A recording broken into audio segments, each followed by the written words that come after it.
looking good while staying efficient, there's only one place to find the finest racks in the business.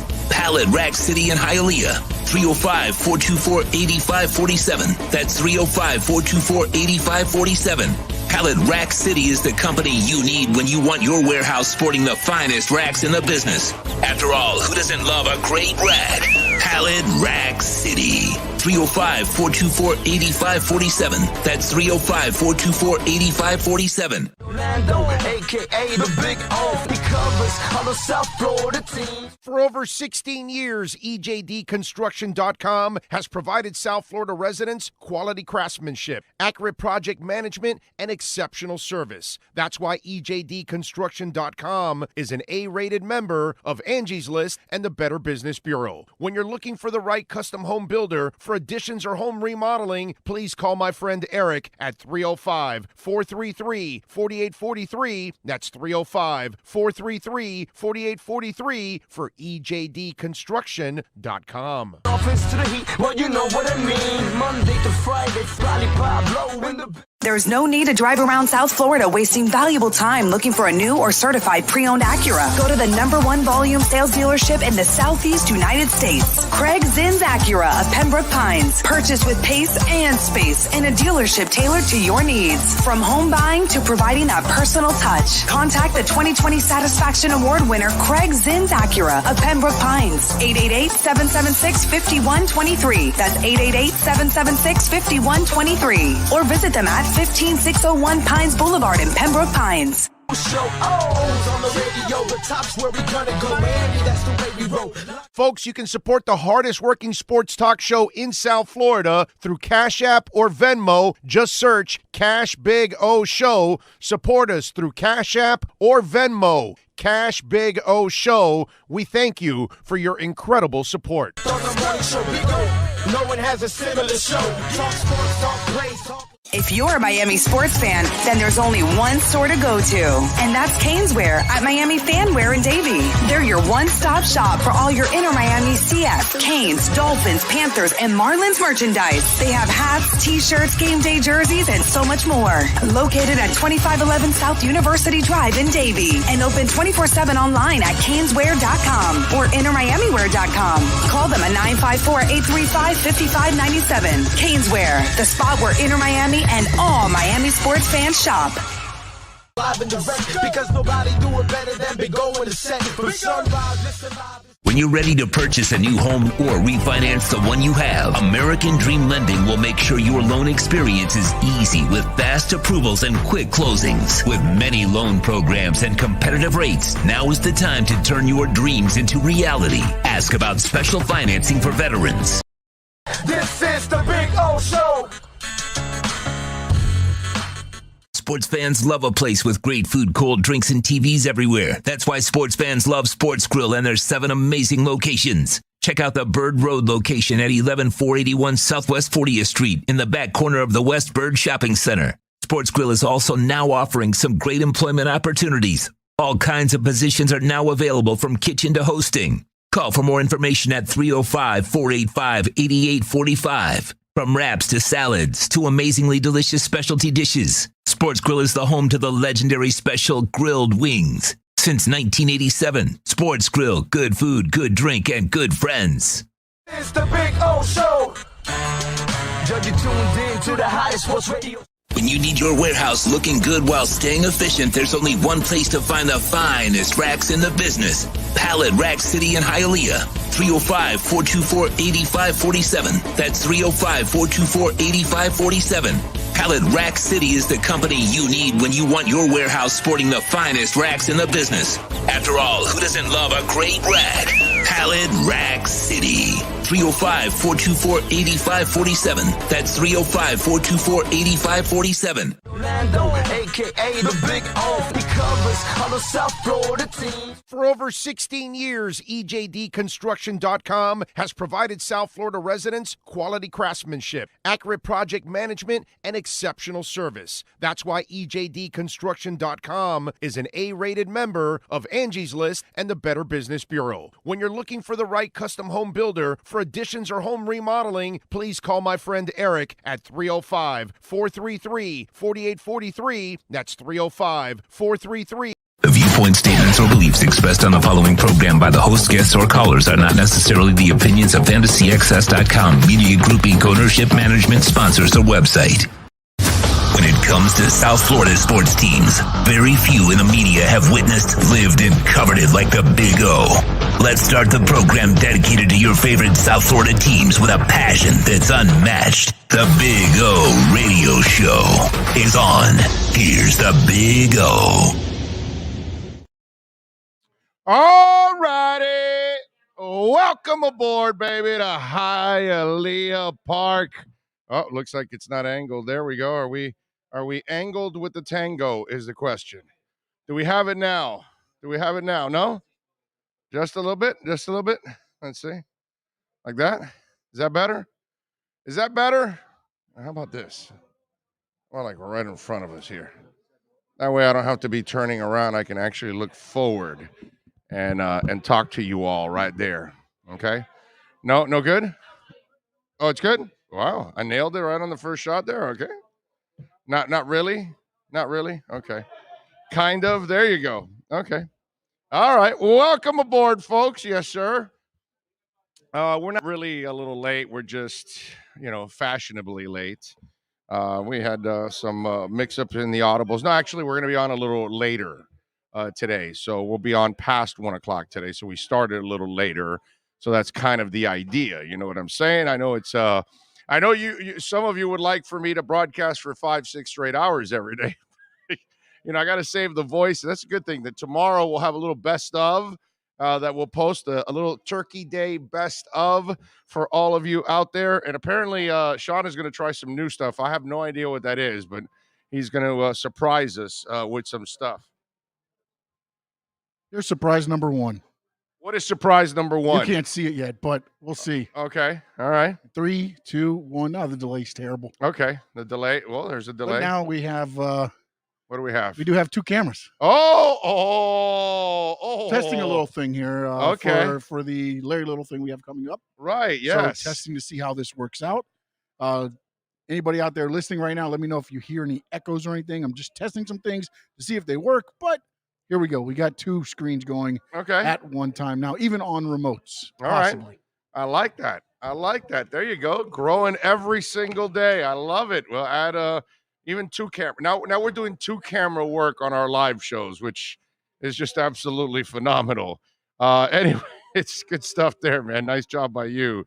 I like that. And we're definitely going to need it for the Larry Little event on December 3rd. Actually, I was just off the phone with someone. Maybe we might be at an event December 4th. Yeah. December 3rd is what, a Thursday or a Wednesday? Friday? No, I don't think so. Is it? Oh, yeah, it is. December 3rd is a Friday. Yeah. So we may be somewhere on Saturday. We may be at a crypto event on a Saturday. So, it'll be sports, it'll be crypto, it'll be all kinds of stuff. By the way, last night, I want to thank the Miami Heat. Okay. Last night, the line for the Heat game was 10.5. So did you follow that? Okay. So I'm telling you guys how to play this app. Don't play the opening line when it's ridiculous. So yesterday, right? The Heat are favored by 10.5, right? It was 10.5 on the app. And I go, man, that's a lot of points. I don't want to lay those 10 points. So I waited to see how the game started. And as I've told you guys, what you want is for the dog to take off. And then all of a sudden the line goes down. So yesterday, while I'm playing the Heat game, the line goes down from 10.5 to 6.5. So I buy in. And I said, you know what? I feel good. They're going to come back. They'll beat them by the 6.5. I feel good about it. And then the line went down again to 5.5. So you know what we do there? We double. So I went down to 5.5. I doubled. It went down 4.5. I doubled that. It went down 3.5. I doubled that. It went down 2.5. This time my wife is going, what are you doing? I said, leave me alone. I doubled that. No, it gets better. Then the Heat get 4.5 points. At one point, the Heat was plus 4.5. Plus 4.5. So I end up winning all 5 bets. And I didn't take the 10 at the beginning. It's what I'm telling you guys. You got to look at it like the crypto market, and you got to jump in when the value is set. Last night, I love the Knicks at home against the Lakers. No LeBron. AD's coming off an illness, and he's kind of soft as it is. And Melo, what an idiot. He hits a three, and he's stupid ass. The guy shot like 3 of 14 or something. It's like, what a moron. But anyway, so I like the Knicks in that game because they actually play defense. And I believe the Lakers might have even played the night before or something like that. And so I took the Knicks minus 5.5. In the game, it starts. It goes down to 4.5. What do you think I did? I doubled up. I won both bets. You know what I mean? And so I'm just telling you, this is the way you got to play the app. You got to look at it live, watch the games, right? And then look at the fluctuations. And there are runs in basketball. Even bad teams have runs. So when the bad team has a run, the favorites line drastically drops, and then it becomes very bet friendly. You know, last night a guy on Twitter goes to me, man, I just wish they would have been able to cover the number. And I said, man, you got to play the game live. Don't play it before. Got to play it live. So I made a killing. You know I am on a, okay, green means you win, right? So how many blocks here? 1, 2, 3, 4, 5, 6, 7, 8, 9, 10, 11, 12, 13. I've won 13 straight bets. 13 straight bets because I'm playing the market. I'm not playing the line. You get what I'm saying? Play the market. Don't play the line. So just, we try to educate every day here on the program. We try to put a little money in your pockets. You know what I'm saying? So you just gotta, follow it. You know what I'm saying? So it just that's kind of the way you do it, man. Jay Gelfin says no echo. Great job, Sean. So there you go. Jay is chiming in. Big O, I can't start my work until I have your podcast on at my job. Jamie Zorrilla's in the house. How about Omar Lopez beating Jamie in there? Says, good morning, everybody. Hero turning into an all-star. Yeah, last night was the Tyler Hero show. That was a lot of fun last night. It's like he all of a sudden turned it on, and he started draining 3 after 3 after 3. And let me tell you, the beginning of that game was frustrating. How many easy shots did the Heat miss early on? And if you noticed, it's kind of a cycle thing, right? Because on the back end of the game, Detroit missed a couple of bunnies and a couple of easy ones because everything was going in for them early, and Miami was kind of struggling. And then Tyler gets on this roll. Did you watch the whole game? So Tyler gets on this roll. I don't know if you guys noticed this. And then they got into this little rut where they started calling plays for Caleb Martin. Even Tyler Hero passed up a shot and passed it to Caleb Martin. I'm like, no. He did it. And Caleb wasn't on. And at that moment, I'm like, Tyler's hot. Keep setting him up. Keep feeding that dude. Come on. What are you doing? I mean, he was on last night. That was a lot of fun to watch. 31 points. He shot 4 of 8 from three-point range, had 8 rebounds, 3 assists. Kid played lights out. Butler didn't shoot well, but helped out in other areas. Bam did all right. 6 of 10, 15 points, 9 rebounds, 5 assists. In fact, Butler and Bam had the exact same stat lines. Lowry shot terrible from three-point range, 1 of 6. He also had 5 turnovers to go along with the 8 assists. So it was like a sloppy finish too towards the end of the game.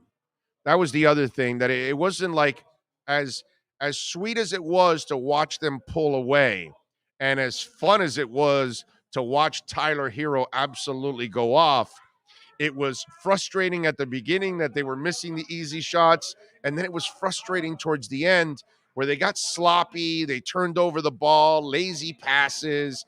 And I know that they probably felt like, okay, we turned it on, we crushed them, we pulled away, and now we're coasting and we're kind of lackadaisical with it all, because I get the game was pretty much in hand at that point, but still you were opening the door for them. It wasn't a difference that wasn't something that could be manageable for the opponent, that they could, if they knock a couple of threes, you're in trouble.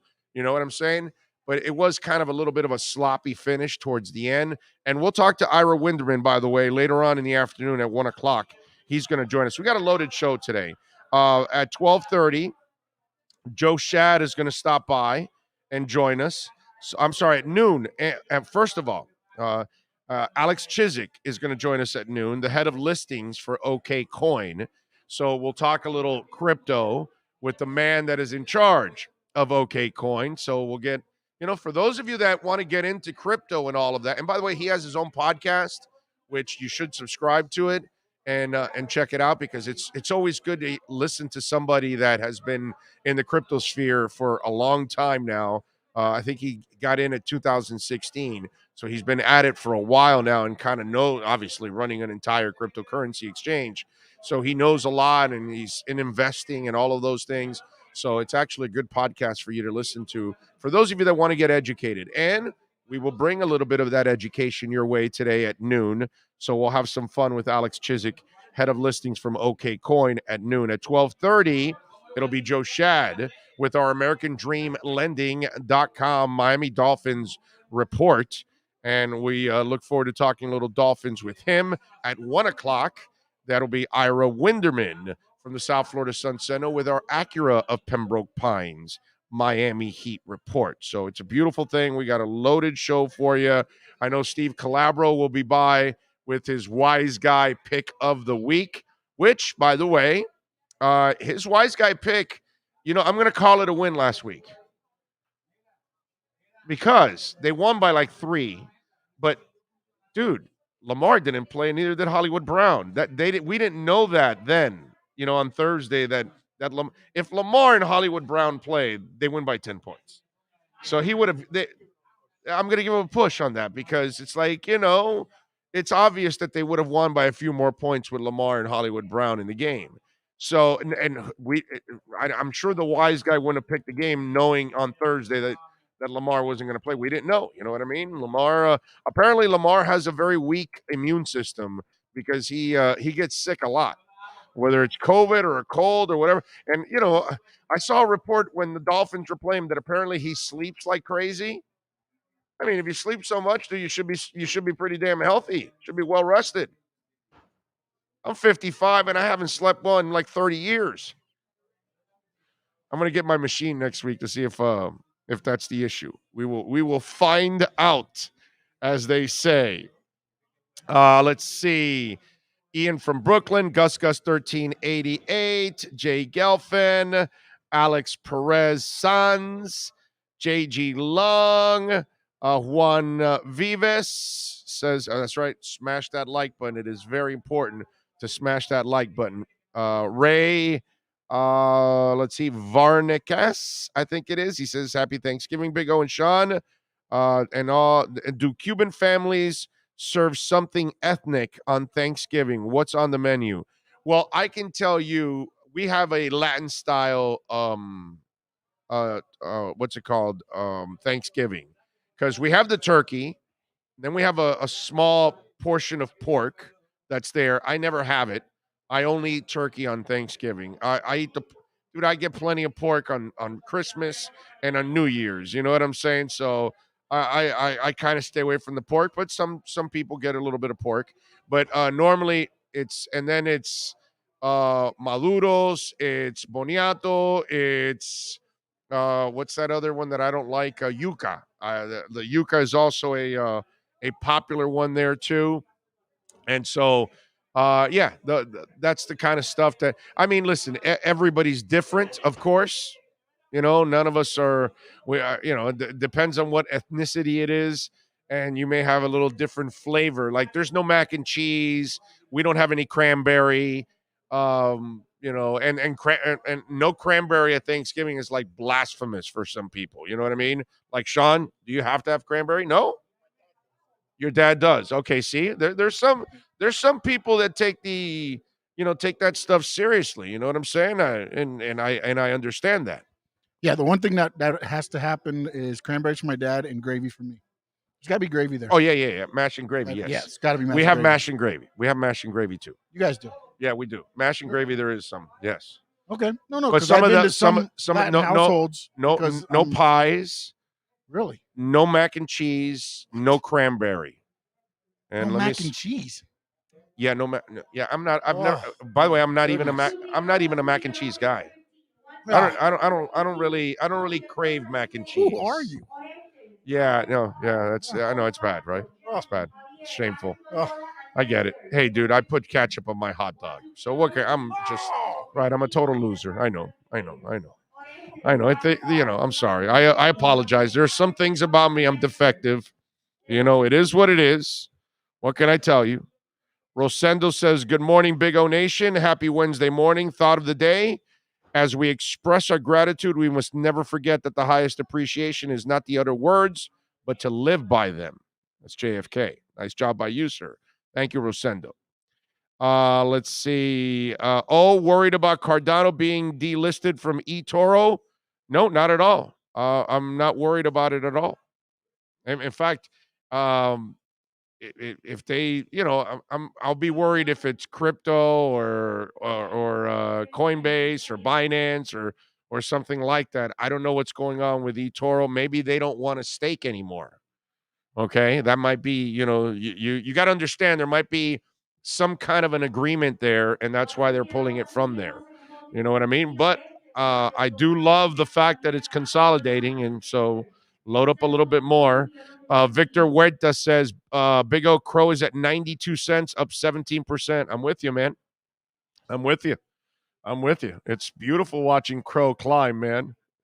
Roy STL says, good morning from St. Louis.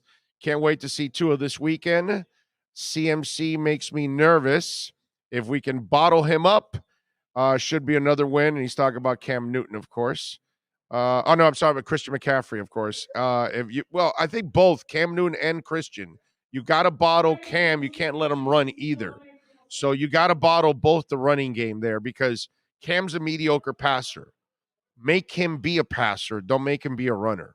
Because then you feed him all these running quarterbacks that pass, you will feed their confidence with their arms by giving them success with their legs.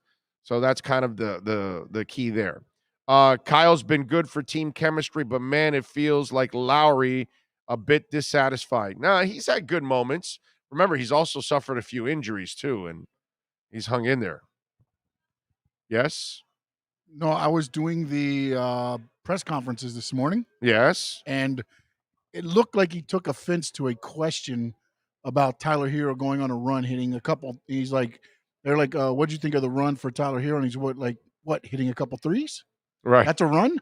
So I think it's a little bit of playful, but also I think it's a little bit of he says, as a team. Right, yeah. We're doing it. I think it goes back to that, the culture thing. And also, else. And also some people think he feels dissatisfied, but I think it's more he's trying to stay on that culture level. Right. And also he wants to kind of humble everything and kind of make sure that we're not blowing anything up and all that. And it's kind of about the team. So, I'm with even you. Tyler Hero was asked about it, how it feels to be mentioned in the All-Star.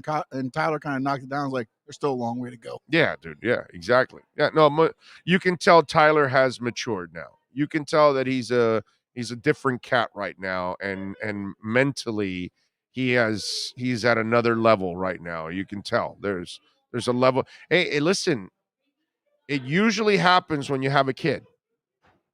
To most men, most normal men, okay? Most normal men, normal husbands, normal responsible human beings, okay? Because unfortunately, there's a portion of our society of men that don't take on the responsibilities and they're bums.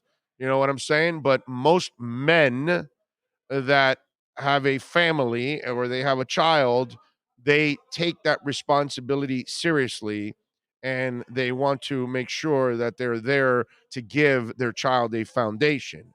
That's usually what happens. I'm not saying with all men. We do have a lot of men that don't live up to their responsibilities, unfortunately. But us normal guys have a there's a guilt factor in there. You know what I mean? Because the second I had my daughter, 22 years ago, that's kind of the way I felt. Like, okay, game on. It's one of those things. Like pressure's on. Like life now is a little more serious. You know what I mean? That's the normal man. Okay, not a boy, not a chump, not a bum, a man. Okay, that's how men act. That's how men respond to their responsibilities. Okay, that's normally. So maybe that's what's going on with Tyler because you see it in him, the way he carries himself, the way he's playing, the way he's handling all of this. And it almost seems like, I don't follow him thoroughly on social media, but it kind of looks like it's not nearly as loud in that area. You know what I'm saying? It just kind of looks like it's not as prominent. Yeah, this year's definitely not like last year. By this time last year, he's already had 3 escapades going on at the same time. Yeah, exactly. Media. Yeah. So you can tell that there's a change there, and that usually happens, like I said, with the little family coming along. No collard greens, no deviled eggs, no. God, you like deviled eggs? Oh my God, that's disgusting. One of my favorites. Oh God, that's gross. Substitute cranberry sauce for cranberry and vodka. Now that I would have. That's a good way to end the night. Try that. Yeah, right after that meal, a little vodka and cranberry. That's not too bad right there. Clint Eastwood hates ketchup on hot dogs. Dirty Harry. I'm telling you, I'm a total loser. I get it. I put ketchup on my hot dog. I get it. I know. I'm terrible. I insult the hot dog nation. I get it. Do you think we will play the same type of defense we did against Baltimore? Yes, I do. I believe that a guy like Cam Newton, the Dolphins need to attack him the same way they attacked Lamar. It has to be kind of a controlled attack. It has to be one where you're filling each of the lanes. But remember, the difference is, like the listener put, CMC, Christian McCaffrey. You got to stop Cam, but you also got to stop Christian. Whereas the Ravens really didn't have that second guy that was scaring you. Freeman and all these other guys, they're a little over the hill. Le'Veon Bell, whatever. Those guys aren't really scaring you at this point in their careers. There's, at least Freeman was solid. Le'Veon Bell's a waste already at this point, and he even admitted it. But the whole deal with their running game is not nearly the threat that Christian McCaffrey is. So that's the bigger challenge right now, I think, for the Miami Dolphins. While Lamar is more elusive than Cam Newton is more powerful than Lamar. The Carolina Panthers running game is superior by miles and miles and miles to what we saw with the Baltimore Ravens. So that's the difference. So they got to attack him, but it's got to be kind of a disciplined type of attack. You know what I'm saying? In order to get it done. That's it. And they can't, you can't be irresponsible and not fill those lanes, because the second you do, Cam is going to punish you. I don't believe he's going to punish you with his arm. I don't care that he had a couple of decent passes last week. That doesn't mean jack to me. I have no respect for his passing ability. Yeah, every once in a blue moon, he's going to get lucky and he's going to hit a couple of passes. And I get all of that. But really, in the end, I don't fear Cam Newton's arm. I just don't. And I don't think anybody else should. And when Miami's secondary, if they can go out and put the kind of pressure that they put on Lamar and force him to have to be a passer, Miami can win the game. Now, Carolina's defense is better than Baltimore's. Baltimore's defense is not good. All right? So that's the, and their secondary is absolutely trash. So that's where things change a little bit too in this entire equation, that Tua will be facing a much better defense than he faced against the Baltimore Ravens. So in a way, this will be a bigger challenge in some aspects because of the challenge for the offense against their defense and the challenge for the defense against their offense, because you have a running back that is incredibly potent. And remember, he's not only potent as a runner, he's also potent as a receiver. So Cam can dump it off to him out in the open spaces, and Miami's linebackers are going to have to be exceptional. And the corners are going to have to add great support too at the same time. And Brandon Jones needs to knock the hell out of Christian McCaffrey a couple times. Okay, Christian McCaffrey can be broken. We all know that. He's fragile. So that's the other thing that I would do with Christian McCaffrey if I can, is punish him and gang tackle. So you make it a hard day on him. That's going to be really, really important. Man, leave these corners alone. Let them have to handle DJ Moore and Roddy, and let them handle them one-on-one. And if they can't handle them one-on-one, well, then, you need to trade them then, because that's what they're paid for. They're paid to go out there and cover these guys. So get it done, cover them, do a great job, and then allow, obviously, Agba and Phillips and all these guys to go do their thing. But it's got to be a kind of controlled pass rush, but a little bit more of a challenge, because you've got two real threats to run the ball against Carolina. And that's going to be the difference in that game. There's no doubt in my mind about that. 855-912-1056. If you want to get in on the program, that's 855-912-1056. If you want to get in on the show, you can also reach out to us on Twitter. That's at Big O Show. You want to make a donation to the show, help us grow, Cash App or Venmo, Cash Big O Show. That's Cash Big O Show. We are out here at Hialeah Park, baby, like we are every Thursday normally. But tomorrow's Turkey Day, so we're off tomorrow. We'll give you a best of.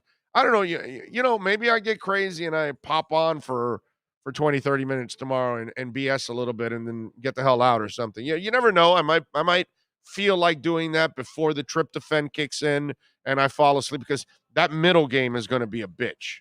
Okay? The noon game is going to be a bitch. Bears-Lions, that might be one where I might, hey, you know what? Let me open up the YouTube for a couple minutes and say hi to everybody. Hey, hope you guys are having a great Thanksgiving. This is a really boring game, Bears, by the way, are favored by 3. Over and under is 41.5. And the Bears are minus 165 on the money line. Lions are plus 140. I'm not even touching this game. But it would be funny because the Lions have a tendency of coming up with decent performances on Turkey Day. So it would be kind of funny if they do end up winning this game. You know what I'm saying? That would be cool. Then at 4:30, it's the game we hope is a game, the Raiders and the Cowboys. And hopefully the Raiders bring their A game and make it something, because this is the one that has the potential to be a really good game. Now, the Bills could be a decent game if Josh Allen is not playing well and the offense is a little discombobulated, then maybe. But if the offense comes in, the Bills defense should be able to do a number on the Saints. And dude, they're going to turn over the ball. The Saints with Jameis Winston and company, come on, man. They can't be. I just don't see them having a ton of success against the Bills defense. And the Bills haven't been playing great lately. I mean, you do realize that the Bills have 6 wins and Miami has 4. So they're not off by much. You know what I'm saying? 2 wins. After everything that we talked about, the difference are the difference in the season so far, the 2 losses to the Bills. Right there. That's the difference in the standings. Screwed up, right? What are you going to do? You split them. You're both 5 and 7 right now instead, or 5 and 6, that is. But wow, that's just crazy stuff, man. And then obviously that Bills and Saints game, you got to hope for something to happen with the Saints and somehow they get on a roll and they get lucky and they make some plays to kind of make this thing happen. If Josh Allen and the Bills lose to the Saints, New England wins the division for sure. Probably. Oh, stuffing with or without raisins? No raisins in the stuffing. No. The old lady does some stuff in there, and she's got some concoction in there with some bacon and stuff. It's really good. She does a really good turkey. I gotta give my mother-in-law a lot of credit, dude. Okay, she coughs up a sweet ass turkey. All right, let's do this. Let's take a quick break. Give me 2 minutes here. We're at the top of the hour. We'll get ready for hour number 2 right here on the program on the Big O Show live from Hialeah Park. This is the Big O Show. There's no need to drive around South Florida wasting valuable time looking for a new or certified pre-owned Acura. Go to the #1 volume sales dealership in the Southeast United States. Craig Zinn's Acura of Pembroke Pines. Purchase with pace and space in a dealership tailored to your needs. From home buying to providing that personal touch. Contact the 2020 Satisfaction Award winner Craig Zinn's Acura of Pembroke Pines. 888-776-5123. That's 888-776-5123. Or visit them at 15601 Pines Boulevard in Pembroke Pines. For over 16 years, EJDconstruction.com has provided South Florida residents quality craftsmanship, accurate project management, and exceptional service. That's why EJDconstruction.com is an A-rated member of Angie's List and the Better Business Bureau. When you're looking for the right custom home builder for additions or home remodeling, please call my friend Eric at 305-433-4843. That's 305-433-4843 for EJDconstruction.com. Sports fans love a place with great food, cold drinks, and TVs everywhere. That's why sports fans love Sports Grill and their 7 amazing locations. Check out the Bird Road location at 11481 Southwest 40th Street in the back corner of the West Bird Shopping Center. Sports Grill is also now offering some great employment opportunities. All kinds of positions are now available from kitchen to hosting. Call for more information at 305-485-8845. From wraps to salads to amazingly delicious specialty dishes, Sports Grill is the home to the legendary special grilled wings. Since 1987, Sports Grill, good food, good drink, and good friends. This is the Big O Show. The viewpoint, statements, or beliefs expressed on the following program by the host, guests, or callers are not necessarily the opinions of FantasyXS.com, Media Group Inc., ownership, management, sponsors, or website. When it comes to South Florida sports teams, very few in the media have witnessed, lived, and covered it like the Big O. Let's start the program dedicated to your favorite South Florida teams with a passion. This is the Big O Show. There's no need to drive around South Florida wasting valuable time looking for a new or certified pre-owned Acura. Go to the #1 volume sales dealership in the Southeast United States. Craig Zinn's Acura of Pembroke Pines. Purchase with pace and space in a dealership tailored to your needs. From home buying to providing that personal touch. Contact the 2020 Satisfaction Award winner Craig Zinn's Acura of Pembroke Pines. 888-776-5123. That's 888-776-5123. Or visit them at 15601 Pines Boulevard in Pembroke Pines. For over 16 years, EJDconstruction.com has provided South Florida residents quality craftsmanship, accurate project management, and exceptional service. That's why EJDconstruction.com is an A-rated member of Angie's List and the Better Business Bureau. When you're looking for the right custom home builder for additions or home remodeling, please call my friend Eric at 305-433-4843. That's 305-433-4843 for EJDconstruction.com. Sports fans love a place with great food, cold drinks, and TVs everywhere. That's why sports fans love Sports Grill and their 7 amazing locations. Check out the Bird Road location at 11481 Southwest 40th Street in the back corner of the West Bird Shopping Center. Sports Grill is also now offering some great employment opportunities. All kinds of positions are now available from kitchen to hosting. Call for more information at 305-485-8845. From wraps to salads to amazingly delicious specialty dishes, Sports Grill is the home to the legendary special grilled wings. Since 1987, Sports Grill, good food, good drink, and good friends. This is the Big O Show. This is the Big. When it comes to South Florida sports teams, very few in the media have witnessed, lived, and covered it like the Big O. Let's start the program dedicated to your favorite South Florida teams with a passion that's unmatched. The Big O Radio Show is on. Here's the Big O. All righty. Welcome back here at Hialeah Park, folks, as we carry you here into the afternoon. We should be on till about 1:30, I think, something along those lines. Ira Winderman will be on with us at 1 o'clock. Alex Chiswick, I'm looking forward to talking to Alex at noon from OK Coins, the head of listings. Those of you have always asked me, they're asking me all the time, hey, how do I find out more about crypto? How do I learn more? Well, here you go. We're going to give you a little taste. So we'll have some sports, we'll have football, we'll have basketball talk, and we'll have a little crypto talk too with Alex Chiswick, the head of listings from OK Coin. So looking forward to that. James says, good morning, Big O and the chat board crew. Very thankful for all of you keeping me company each day and making me feel like I'm still commuting to work on the 836. Much love from Tampico, Mexico. Thank you, James. I appreciate you, my brother. We are all one big, beautiful family worldwide, baby. That's what I love about this show, that it's not just a Miami show or a Broward show or a West Palm Beach show or a Florida show or a U.S. show. This is a worldwide show, and we've got people listening and watching all over the world, and I know, are blessed to be able to do this and put it together from Bill and Sean and myself that have been working on this for many years now. We thank all of you out there, as always, for supporting the hell out of us. Susie says, Dallas, Miami, Thanksgiving game, one of the best. All right, Susie. And let's see, 90 miles from Cuba. My man Chad says, good morning, my man. Big O, happy Thanksgiving to you and your family from my family. Thankful for you, thankful to have been your intern. Well, thank you, my brother. I appreciate you.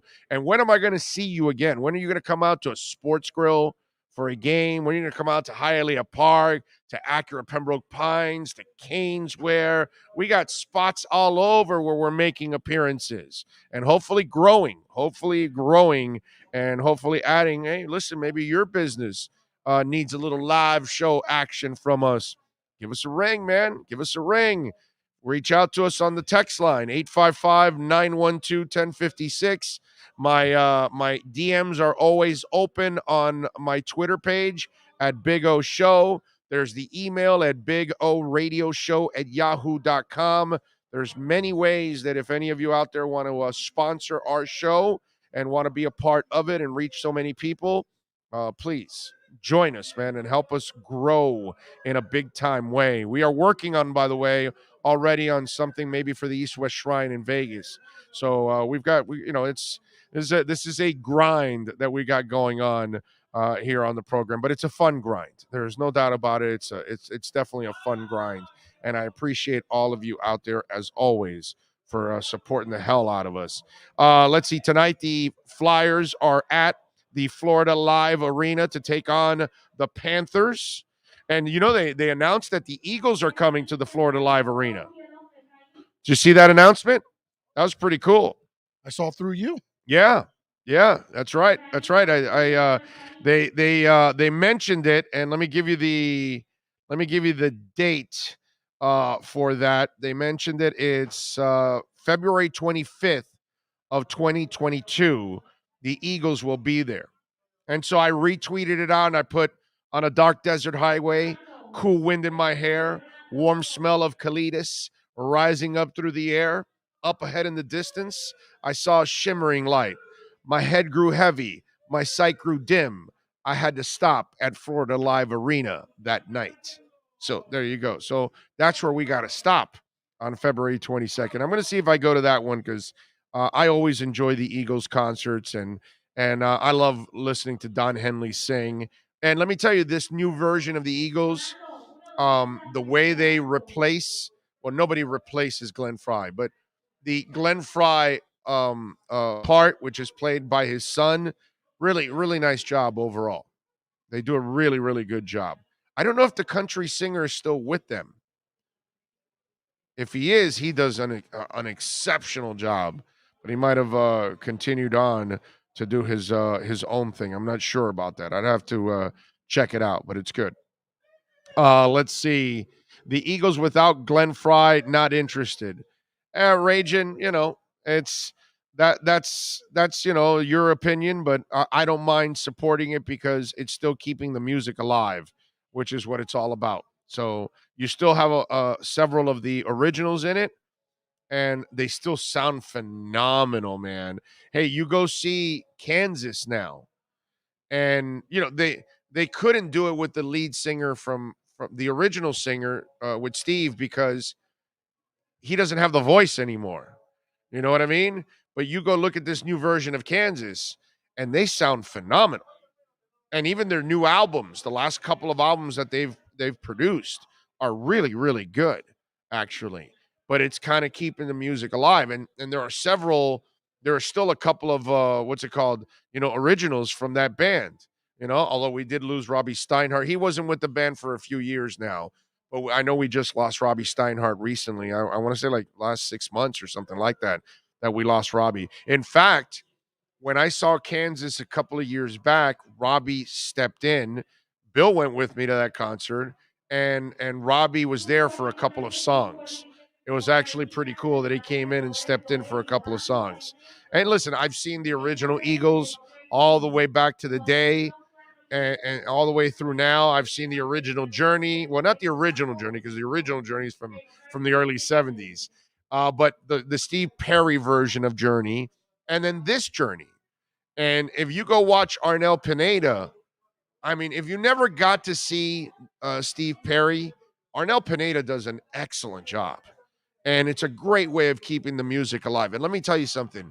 Neil Sean alone is worth the price of the entrance, because that guy puts on a show. He shreds for 2 hours every single time that you watch that band.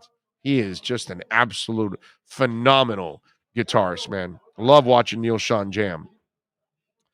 Let's see. Checking in. I hope that everyone has a good Thanksgiving. Thank you, Mike. No Go Zones. Appreciate you. Big Bob says BitTorrent is killing me. Is that all you invested in, Big Bob? Answer that question. Is that all you invested in? Did you only invest in BitTorrent? Did you not invest in anything else? In Ethereum, in Bitcoin, in Polygon, in anything? Polkadot, anything? Decentraland, anything? I know BitTorrent's down. You know what I did? I bought more. It's about patience, Bob. If you don't have patience, how many times do I say it, Sean? If you don't have patience, should you be in crypto? No. If you don't have balls, should you be in crypto? Huh? No. There you go. Okay? So I keep telling you guys that. You got to have balls. You got to have patience. Cardano's going through a consolidation right now. Ethereum did it for months. That's just the way it goes with this. You got to wait. And if it's a good if it's a good project, you wait it out. Big Bob, if you don't want to wait it out, you can just move your money to something else then. And that's it. And take a hit if that's what you want to do. I told you what I did. I bought a little more BitTorrent. It was lower. It lowered my price overall. And so wait till it bounces to 42, 3, 4, whatever, and then get out. And that's it. Because it'll have a little sway again. Maybe it'll go parabolic. Hey, you know how long I've been waiting for Polygon now to make its next move? It's the way it is, dude. So okay. So you have you got ADA and ETH. You're fine, dude. Relax. Not everything is going to move. I have BitTorrent too. I have a lot of BitTorrent, and it's sitting there. I can't do anything about it.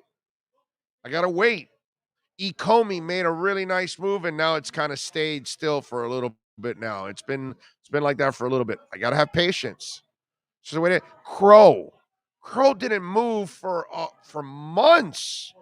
Now Crow is the darling of crypto, and everybody's talking about it and all that. We've been talking about Crow for 10 months now. So And Crow was down in the 12, 14, 16 range forever. And now it's at 92 cents. You got to have patience, Bob. If you don't have patience for crypto, you cannot be in crypto because it's going to test your patience. It's going to test your frustrations, all of those kind of things. Let me see my man Steve Calabro, baby, the man that is in charge here of Hialeah Park Casino, and we are here in the second floor poker room. He is ready to join us. Let's bring Steve aboard. Steve, how you doing, my brother? How you feeling? Big O, doing really good.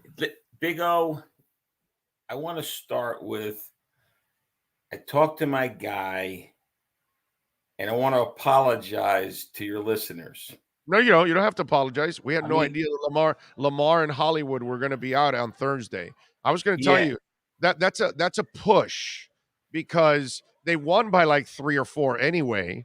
Yeah, and they easily would have won by the points if Lamar and Hollywood played. It was a sin.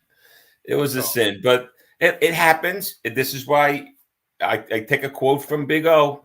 That's why they call it gambling, right? Yeah. But it's a little bit tricky. And now we're talking Wednesday for a Sunday game. It's a little trickier, but hey, it happens. But that's part of the fun too. That's part of the fun. But I also want to give a little update to your listeners. Yes. Last week we talked about how we thought we'd be up and running with Sportsbook.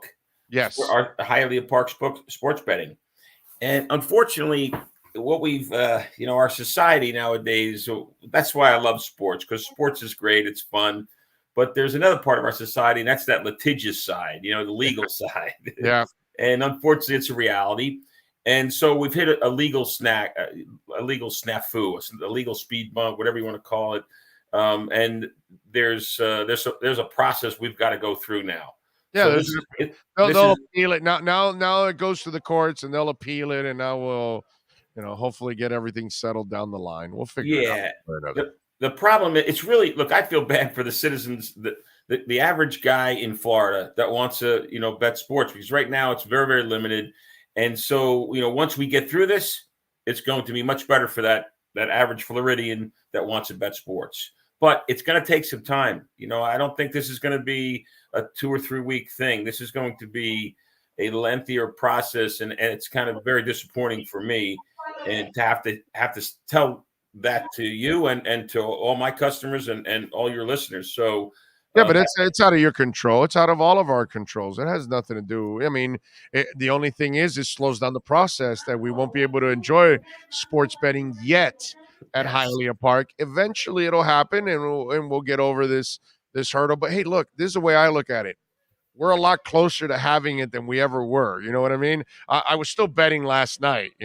Last night the Heat game was 10 points, and I didn't want to lay the 10, so I waited for the live line, and it went down to 6.5, and I got in. It went down 5.5, I doubled up. It went down 4.5, I doubled up. It went down 3.5, I doubled up. It went down 1.5, I doubled up, and then it went down plus 4.5, and I doubled up. And the Heat won all those bets for me last night. Well, and so the good thing there is what your listeners should pick up on is how to bet it. Yeah. You know what I mean? It's not just picking the right side; it's also how to bet it, and that's value. And so that's a good word you just used. So I was talking to my guy from Jersey. I was talking to him this morning, and he doesn't like this week. He says this week, there's not a lot. His quote. He doesn't think there's a lot of value there. There's some good bets. There's a couple of decent bets. He talked about 3 bets with me that he likes, and one in particular.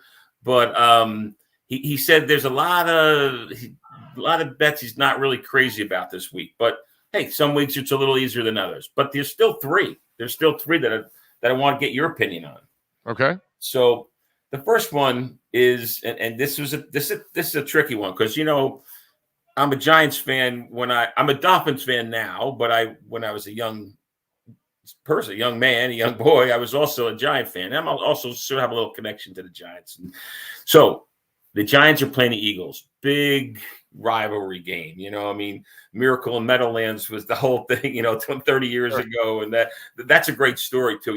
I actually got an opportunity to talk to Joe Pizarczyk, which is that whole thing there, and he has a whole version of that handoff, that did Larry Zonka, that is not necessarily the rest of the world, a lot of the rest of the world's version, but he said that it was, he kind of, without saying the words, he said it's more Zonka's fault than his, but he didn't really take he said Zonka was on the wrong side. That's what he's on, But anyhow, so that being said, it's a Giants-Eagles rivalry game. And I'm a Giant fan. So I'm just communicating what my Jersey wise guy likes. He likes the Eagles. He thinks that, and think about, here's his reasonings. Okay. First of all, the Eagles are running the ball well. Right. They're running the ball really well. Hurts is coming into his own. He's not truly tested. He's not we're not nominating for Hall of Fame anytime soon, but he's been playing a little better. Daniel Jones. Well, he just lost his offensive coordinator too. And they fired him pretty abruptly. And they hired Freddie Kitchens, which the rumor is that, Joe Judge really wanted Kitchens, but he kind of inherited Jason Garrett. So that's a little bit tricky there. But I think Kitchens will be better. But I think that the bigger question is the Giants are literally a mess, not just with Daniel Jones. They are a literal mess. It's only a 3.5 point. The Eagles are given 3.5 points. He likes that game. He likes that. He gave me 3 games this week, and he likes that game. Okay. So what's your thoughts on that? I would probably lean to the Eagles in this one at 3.5. The Eagles are playing the better football right now out of those two, and you just mentioned it. They're a mess. They just fired their offensive coordinator. How much are you going to really change within a couple of days? Yeah, exactly. You're not really going to be able to change that much. And I'm not necessarily the biggest Daniel Jones believer anyways, as it is. So I kind of like this. And Jalen, he still has his ups and downs, obviously, but he's a young quarterback. That's kind of the way it is. I don't think he'll ever really turn into a great passer. But in this game, you don't fear the Giants defense. Yeah, I would lean to the Eagles on this one. I would agree with your wise guy on that. The Jersey wise guy. I would agree with the Jersey wise guy. Oh, by the way, I would love to be in person with you right now. I'm just kind of digressing here for a second. You're not going to believe what I did yesterday. I think I mentioned it last week. What'd you do? Yesterday, my wife and I, and thank God she was there. She did a great job with me. We drove 19 hours to New Jersey. So I'm sitting in New Jersey. Damn. 19 straight hours, huh? 19 straight hours, 4 breaks for gas. Who did the back end of the drive? So it was every 4 hours. And okay. Every 4, right? So, I got to tell you something. My wife got the bad cycles. So I went the first 4 hours, wasn't bad, And then the next 4 hours, she's driving basically in Georgia and South Carolina. And South Carolina, the highway is like a little less than 2 lanes. And there's trucks all over the place. There's traffic. It's Thanksgiving week, So it was a crappy 180 miles in South Carolina, So, okay, no big deal. I take the wheel. The next 4 hours, not bad. North Carolina wasn't as crowded. Would you guys switch that south of the border? Is that what it is? Yeah, right. Yeah, right past south of the border with Pedro. And so I was stranded there with a couple of trucks. My dad was a trucker back in the day, and we used to buy dump trucks in Philadelphia and Dover in those auctions, but they were just the cabs and then the flatbeds, and we would stack 2 other trucks behind it. So we were driving down with multiple trucks. Lib breaks down on us on south of the border. We could not get the part for a couple of days. I was stuck in that place for a couple of days, dude. Listen, to make a living at south of the border for a couple of days, that's some boring ass stuff in the 80s. I got to tell you. Although they still have some pretty cutesy, funny billboards. They still have some funny. Billboards. Definitely. No, it's one of them. It's a groovy little place to visit on your way somewhere, but you don't want to have to stay there for a couple of days, bro. I'm telling you. Yeah. Like a half hour is more than enough. Yeah. Yes. In and out. Get the hell out of there. Yeah, exactly. There was one board I saw yesterday, had Pedro's, welcome to this, and Pedro's this. And then it had Pedro's across, the south of the border, Shalom. I thought that was kind of interesting. I thought that was kind of funny. But at any rate, back to sports and back to the drive.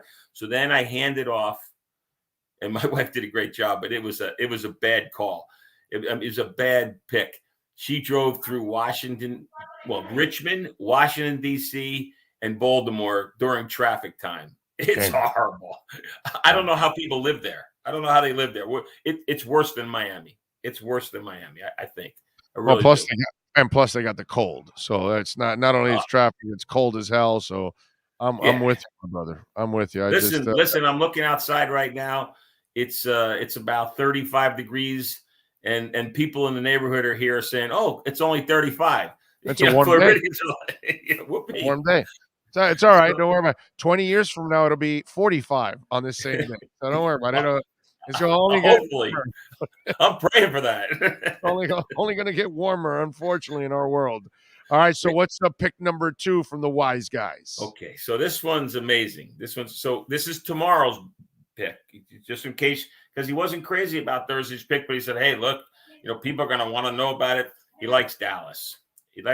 Now, what's your thoughts on that game? He likes Dallas because I don't trust Dallas as far as I can throw them, and that's my problem with Dallas. That every time I want to believe in Dallas, then they screw me over. You know what I mean? And then the Raiders are this kind of team that they're unpredictable because they do have some ability.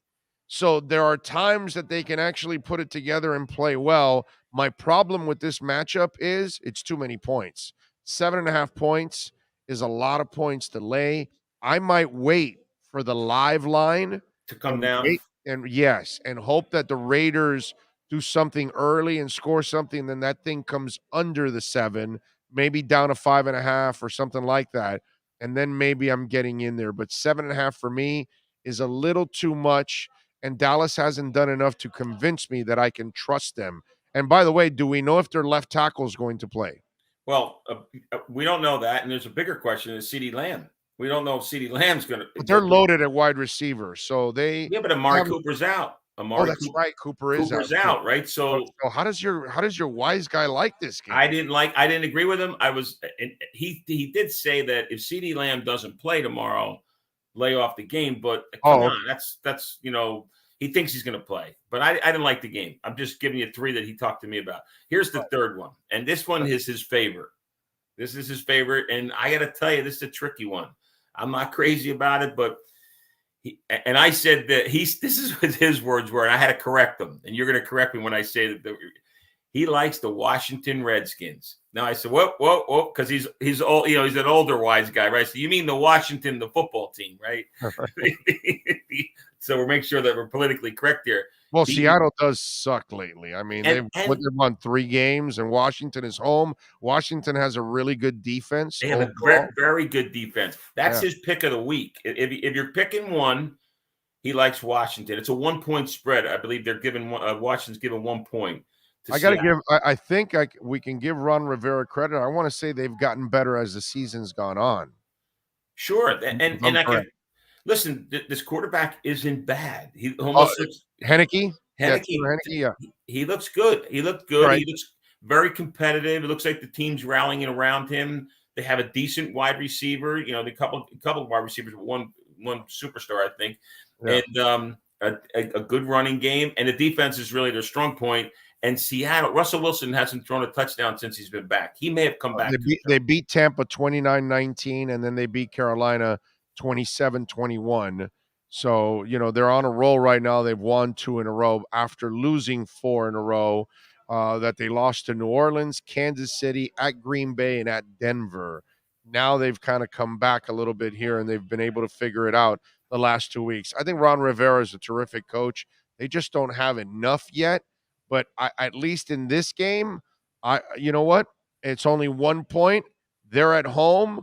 I like this game for Washington. This might be my favorite pick out This of is the his. three. Yes. This is the wise guy's pick. Now that he told me, he goes, I don't like. He was talking to me. He goes, last week I gave you one game. I think it's better to give one game as your best favorite pick. Right. Because back to what you were doing, sometimes it's better to bet, with a little diversity. Bet like you bet 3 games. You got a chance of, it's a little more risky.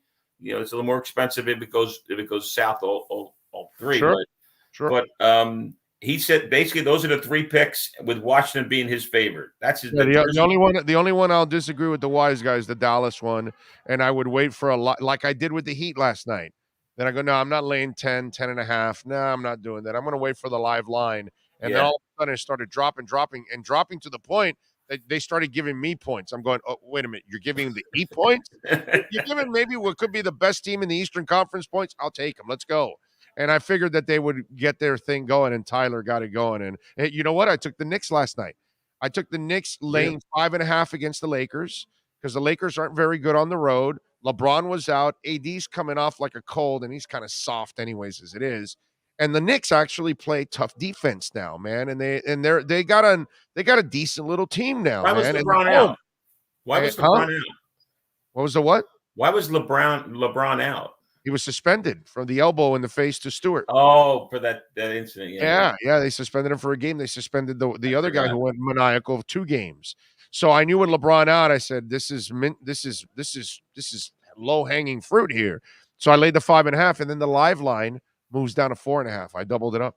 So I won 2 bets on the Knicks last night. Nice. And like 6 bets on the Heat last night. I've won 13 straight bets right now. On NBA or all NBA? All NBA right now. Yeah, last couple of nights I've won 13 straight bets, but I'm playing the live game, because the live game becomes more of a stock market. It becomes more where you can figure out value at the moment, because it's going on live at that moment. Pre-game, we get screwed with Lamar and Hollywood getting, you know what I'm saying? Right. So when the game's going on, now we know we're watching the team, and we're getting a feel for what the game's looking like at the moment. So it just you have more information, in other words, when the game starts. Yeah, you can see. That's what I love about these live lines going, and these adjustments and whatever algorithm they've put into to make the line move. Listen, Big O, from being around you, you're like a little bit of an NBA unbelievable picker there. You're like the picker. That seems to be your strong point. NBA versus some of the, maybe even versus NFL. Not that you're a bad picker in NFL, but I think NBA you bring it to the next level. I think I'm much better at crypto than I am in anything in sports. Which, by the way, thank the Lord.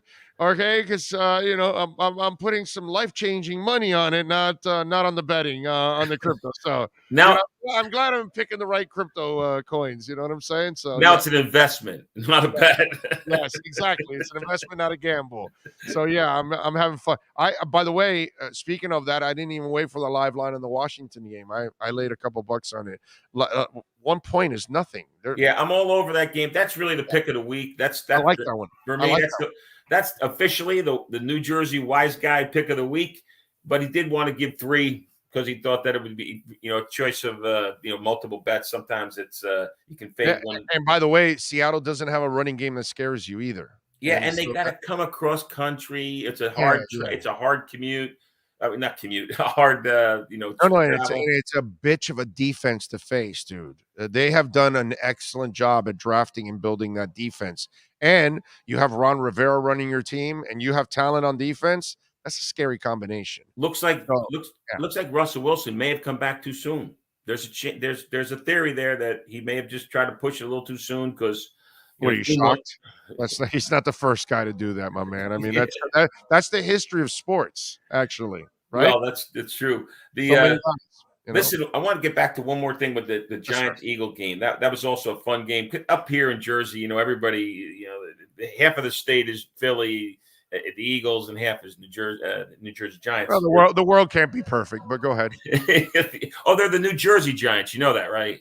Yeah. They're not the New York Giants. By the way, the New Jersey Generals are back. Oh, I didn't know that. Where are they? The USFL is back. It comes in 2022. The Northern Division is the Michigan Panthers, the New Jersey Generals, the Philadelphia Stars, and the Pittsburgh Maulers. The Southern Division will be the Birmingham Stallions, the Houston Gamblers, the New Orleans Breakers, and the Tampa Bay Bandits. Nice. Tampa Bay's always, every time there's one of these startup leagues, Tampa Bay always has a team, dude. Every USFL, UFL, XFL, it doesn't matter what league comes up. Tampa gets one, man, every time, man. We're playing football. So the Generals were great. Look, the greatest running back for the New Jersey Generals was Herschel Walker, right? I mean, that's right. One of the best. He's a good guy. Happened to have an opportunity to meet him. He's a super. You're gonna vote for him? I think he's running for president, is he? Well, I'd vote for him if I could, but I think he's running for like Georgia, right? In Georgia, yeah. I don't live in Georgia, and I have no plans to move to Georgia. I can tell you that. I'm with you. You know what? Matter of fact, when we were driving through, we went a little slower because we didn't want, they pull over a Jersey guy. Right. Yeah, that's like a double. That's not a $200 ticket. It's a $400 ticket. I feel bad. I got pulled over once in Mobile, Alabama, because I go every year for the Senior Bowl, right? And the guy pulls me over, and I give him my license. He goes, "I didn't know the rafts, went that far." And so, no, yeah. This is like 20 years ago. So yeah, it was just one of those deals. Yeah. Wow. That's pretty rough. But I grew up with like Red Fox, and I grew up in a different era where words don't mean anything to me. You know what I'm saying? So just like I don't get. It's like when you talk to these kids, these Generation Zs, and you tell them one little word, and they're disheveled for the next 8 weeks. Like, oh my God, you said I did this wrong, and my feelings are hurt. It's like, it's a soft ass society, man. When you grow up with Don Rickles and Red Fox and Richard Pryor and old school parents and all that, some trooper telling you, "Oh, I didn't know the rafts floated that far," is not really. You're just gonna look at him and go, "Yeah, I'm in the South. What am I gonna do?" Right? Well, listen, it was 2021 yesterday, and we were in Georgia, and I'm from Jersey. I'm an Italian guy from Jersey. Yeah. I was being well behaved. You have to. You have to. I have no choice. I get it, my brother. I get it. I get it. That's the way it is. But can you imagine if in today's world he said that to me and I was able to record it? Oh my God, that thing would have gone viral. You know what I'm saying? You would have made, you get paid big money from like some network or that would have loved to grab that. You kidding me? For sure. Yeah, and he would have been fired. Yes, right there. He would have been fired. It's a different world now. It's a lot softer, but I kind of like when I grew up. It was real good. Me too. I have no problem with the way I grew up. It actually hardened me to be able to put up with the BS of the rest of the world. So yes, I think we've made the world so much soft that we have. This is why we have all these people hanging out and collecting unemployment checks and not doing anything. And this is why so many businesses can't even fill their jobs with employees, because we got soft ass people collecting from the government all the time and not working, not making our country bigger and better, bro. Yeah, it is kind of weird. Like, when did hard work sort of become taboo? Somewhere in the last few years, all of a sudden hard work became something that was a bad thing. But I want a career that there's no stress. I want a career that's perfect. I want to, yeah, right. Yeah. Just show me perfect, you idiot. Come on. There's nothing perfect. And in fact, adversity is what makes you stronger, dude. Makes you stronger. And you learn from it. I mean, it makes you, and hard work, it feels good. Think about there's a mental health side to it too. Like, when you work hard and you earn something, you develop something, whatever it is, whether it's getting a raise at work or opening up a small business or doing something, you feel good mentally, and so you think Sean and I don't feel good on Monday when we watch our downloads reach 101,820? And you know what? There isn't QAM and 790 combined don't get 100,000 downloads in a month. And you know what that is? Big O, with that, the word I sum it up is it takes a lot of effort. It takes, it takes some knowledge hard work, effort. You got to put some effort into it, and it's everything.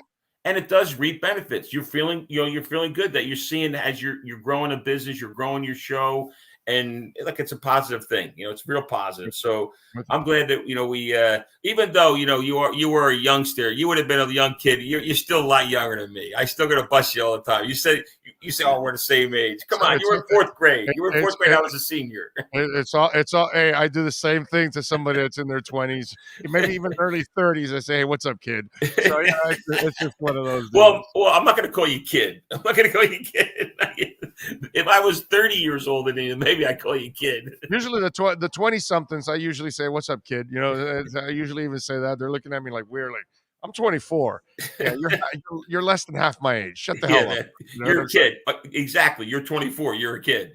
Yeah. You got a long way to go to learn. But at any rate, I wanted to give those picks. The New Jersey wise guy has spoken. It's Washington giving 1 point to Seattle. They're at home.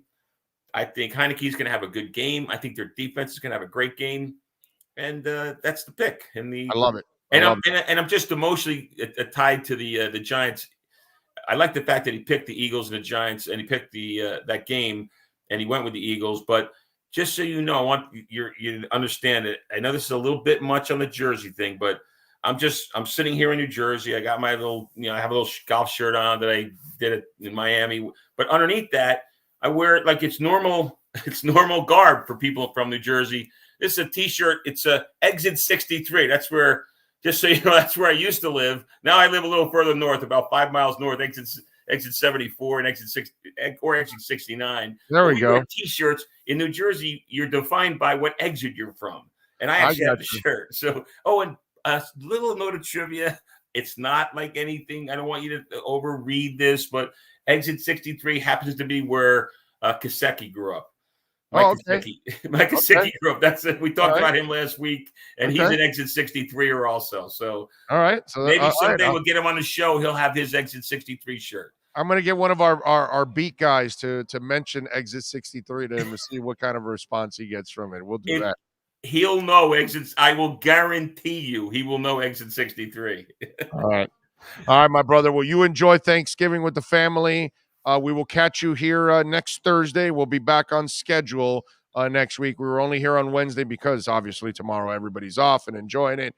So we will catch you next Thursday, my friend. You be safe out there, and hopefully the wise guy will come through for us this week. It sounds good. Have a good Thanksgiving, and for you and your family. Take care now. Love, brother. You be good. There you go. Steve Calabro, baby, the man, the myth, the legend that runs it right here at Hialeah Park. Now he's running it from 1,000 some odd miles away. That's how strong that Steve is. He can run the show from 1,000 some odd miles away, which is a beautiful thing. By the way, at the top of the hour, Alex Chiswick is going to join us, head of listings from OK Coin. By the way, I got to tell you something. This Dolphins-Panthers matchup couldn't be coming at a better time right now for Miami. You've beaten two out of the last 3 weeks, the same kind of passer, okay, in Lamar Jackson and Tyrod Taylor. You're facing an athlete that is trying to be a quarterback. None of them are great passers. You attack them the same way. They're prepared for this kind of a matchup, all right? The O-line is coming off a week where they didn't allow a sack, where actually Tua played well too, and he had some time, and they popped some runs in this game, which was impressive to see them pop a couple of nice runs and move the chains. So the defense has found its groove right now. I mean, there's a lot of things to like about what's going on right now. Waddle, Gesicki, Mr. Exit 63, is playing well. I hope that somehow or another Flo can come to his senses and play Mac Hollins as a starter and give him starters minutes from here on out or starters plays from here on out because it's what he deserves. He needs those reps. He's good. And you just look at the safety tandem of Holland and Jones right now is must-see TV, the way those two youngsters are playing. I'm super excited about watching those two youngsters. So things are, I get it, man. There's no guarantee of any kind of a playoff run or anything like that, or even if they're gonna make the playoffs or anything like that. But hey, listen, I'm a Dolphins fan. And I certainly don't want to see them losing week in and week out. So it's nice to see them win some games now. They've got an opportunity to win more games now, and they're playing well. Tua's playing well. Tua's getting healthier week in and week out now, too. Because as each week passes by, those ribs heal up. As every week passes by, that finger is going to get better and more healthy. Now, hopefully they can do a lot of what they did in the last game, keep them clean. That is the one challenge that I do see from this game. They've got a pretty damn good defense, and they will have their opportunities to put some pressure on Miami. Miami's got to find a way to keep Tua clean, and they've got to find a way to pop some of the runs they did this past week against the Jets. If they're able to do that, I think Miami will find a way to win this game and make it 4 in a row. I really do. But things are looking up. You know what I mean? Like they're looking better right now. It's not a finished product by any means. It's not the offense that you really need if you ever want to get to where you need to get to, if you want to make a deep playoff run, or if you ever want to be a champion. We all know all of that.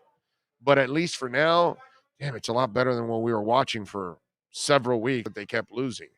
You know what I'm saying? And one of the things one of the issues that I'd like to see them erase from their life, or whatever you want to call it, is the penalties and the mistakes. And they've committed too many lately. And that's something that I thought Flo did a really good job with the first 2 years. Now lately, they've had too many penalties, too many mistakes. And they're coming at terrible times. They're taking away big plays. They're taking you out of field goal range. They're costing you drives. They're costing you turnovers. These are things that they've got to eliminate, because one of the things that helped them in the second half of the first season under Flo and all of last season was that they rarely burned themselves. And that's the one issue that they've got to avoid now. The last couple of weeks, all throughout the year, they've been burning themselves at times in different games. And even in these games, you struggle to beat the Jets and you struggle to beat the Texans at times because you didn't play smart all the time, because you turned over the ball, because you didn't do the right things at times. And in those games, you made some of those kind of mistakes.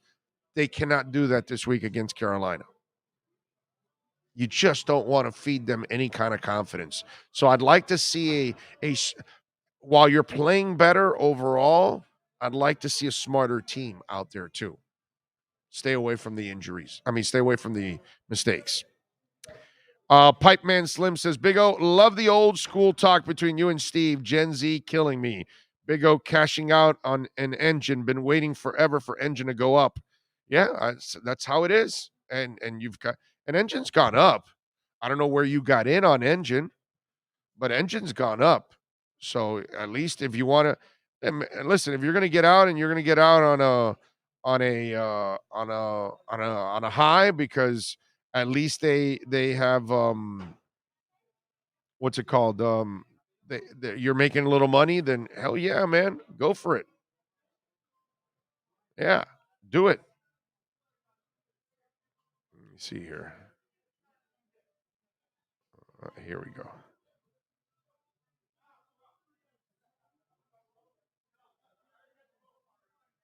Where are we at? All right, here we go. Let me see where Engine Coin is at right now. I haven't looked at the market in a little bit. Yeah, it's already, it's way up, dude. It's at 452. Now, remember, don't get all the way out. I would never do that. Engine Coin's going to go more, bro. This is all video games and metaverse and all kinds of stuff. This is, in the last 8 hours, it's actually gone up quite a bit. In the last week, it has carried, and in the last month, it is up 137%. So, your last 3 months, 143. So you can tell that really the last month is where it's made its money, and it's going to continue to grow. But yeah, take profits always. That's what we're here for. You got to take some profits, man. That's why I keep telling you guys that. But yeah, I mean, I'm sure you're making a nice little bit of jingle there off of Engine Coin. Crypto.com, by the way, is at 93 cents right now. It's amazing. It really is amazing. Bitcoin down 1% at 56,956, and Ethereum is down 2% at 4,264. That's been the trippy part of all of this, is that Bitcoin and Ethereum aren't blowing up right now. They're kind of stagnant, but a lot of the altcoins have been actually climbing, like Engine has been climbing. Thorchain is up to 1134 at this point. Thorchain is up almost 4% right now. I like Thorchain. Let's see, what else do we have here that's up. I'm looking at Mina made a big climb to 507 now.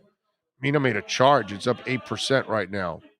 So those of you that have been hanging in there with Mina, I don't have Mina, but it's a pretty good coin. So some of these altcoins are definitely climbing, so you can take advantage of them. And then those that aren't, that's when you take advantage of that situation. That's kind of what it's all about. By the way, Star Atlas is approaching 20 cents at 1988. Star Atlas on OK Coin. That's pretty cool. So those of you that have gotten in on Star Atlas, you are banking some, and Miami Coin's at 289, so it's approaching 3 cents almost. Not bad. Not bad. Not bad. And BitTorrent, yeah, down at 32.40. BitTorrent's at a buying spot. But patience, because it has not moved for a while. Let's see. How are the tomatoes? Best I ever had was in the Garden State. Okay. How much do you credit do you give Flores if they start a winning streak? Rosendo, you got to give them some credit. There's no doubt about it if they start a winning streak. The problem is what you did before it with the losing streak. The problem is you still haven't really put together a good offensive staff. So you're making up for, I've seen this story before, the Joe Philbins and the Dave Wansteads and all these other coaches that sometimes they have that terrible start and then they win a couple games on the back end only to kind of give you a 500 record and give you misleading hope. You know what I mean? And that's my problem. He's got to show me so much on offense as a coach before I even start to even think that you can keep him. The results of handing out participation awards to yesterday's children's. You're right. Okay, Big O, I'm off the unemployment already. Laptop to my left and working laptop to my right. Big O, baby. There we go. Rugged individualism, Rosendo says. Big O, let's see. What do we have here? We need to clean up some special teams. Kicking is in question. It's going to cost us. Yeah, and I don't know how they clean up the special teams. I have not been impressed with the special teams. Hey, the way to beat the Panthers is to get up fast, the way you eliminate the run. Yeah, and you force Cam to do something he's not good at. He has to pass in order to beat you. But you are, DF, you are 1,000% right. A fast start is super important. That first drive that they're so good at, you better nail it this week and take that 7-0 lead. That first drive might be the most important drive of that game because that sets the momentum and that puts the pressure on them right away at 7-0. Do you think the Dolphins can just go ahead and script the first quarter instead of just the first drive? We'll just try to script the first quarter. They script the whole 4 quarters. I would love that, but let's baby steps. Baby steps. Oh, man. It's just so hard to predict all of that and what situations and scenarios that you're going to be in. But somehow or another, man, that first drive is awesome. It is awesome. And then after that, how do I find that coin? What are we talking about, Victor? Oh, Engine Coin. Oh, crypto.com, dude. Huh? Oh, he spelled it like a real engine. Yeah. It's ENJIN, by the way. That's how it's spelled, Engine Coin. Okay? And it's but dude, you don't buy Engine Coin now. It's gone parabolic. You know, you had to buy engine coin when it was at 90 cents and $1 and $1.20, $1.30, $1.60, $1.80. A couple months back when we were talking about engine coin. You know what I mean? Now it's over $4. Yeah. I don't know if you want to do that. You know what? I'm not a financial advisor, as I always tell you. Okay? Polygon. Polygon, Polygon, Polygon, Polygon, Polygon. That's all I can tell you. Polygon is the best deal out there right now. And VeChain is still a steal. And you can find them both at crypto.com. You can find Polygon on OKCoin, by the way. You can get Polygon on OKCoin. And let's see. And by the way, you should look at Star Atlas, because that thing's going to climb. I'm telling you. All right, let's take a quick break.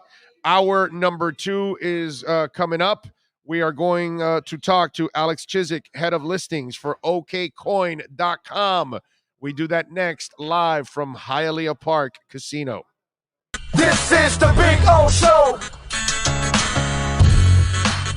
There's no need to drive around South Florida wasting valuable time looking for a new or certified pre-owned Acura. Go to the #1 volume sales dealership in the Southeast United States. Craig Zinn's Acura of Pembroke Pines. Purchased with pace and space in a dealership tailored to your needs. From home buying to providing that personal touch. Contact the 2020 Satisfaction Award winner Craig Zinn's Acura of Pembroke Pines. 888-776-5123. That's 888-776-5123. Or visit them at 15601 Pines Boulevard in Pembroke Pines. For over 16 years, EJDconstruction.com has provided South Florida residents quality craftsmanship, accurate project management, and exceptional service. That's why EJDconstruction.com is an A-rated member of Angie's List and the Better Business Bureau. When you're looking for the right custom home builder for additions or home remodeling, please call my friend Eric at 305-433-4843. That's 305-433-4843 for EJDconstruction.com. Sports fans love a place with great food, cold drinks, and TVs everywhere. That's why sports fans love Sports Grill and their 7 amazing locations. Check out the Bird Road location at 11481 Southwest 40th Street in the back corner of the West Bird Shopping Center.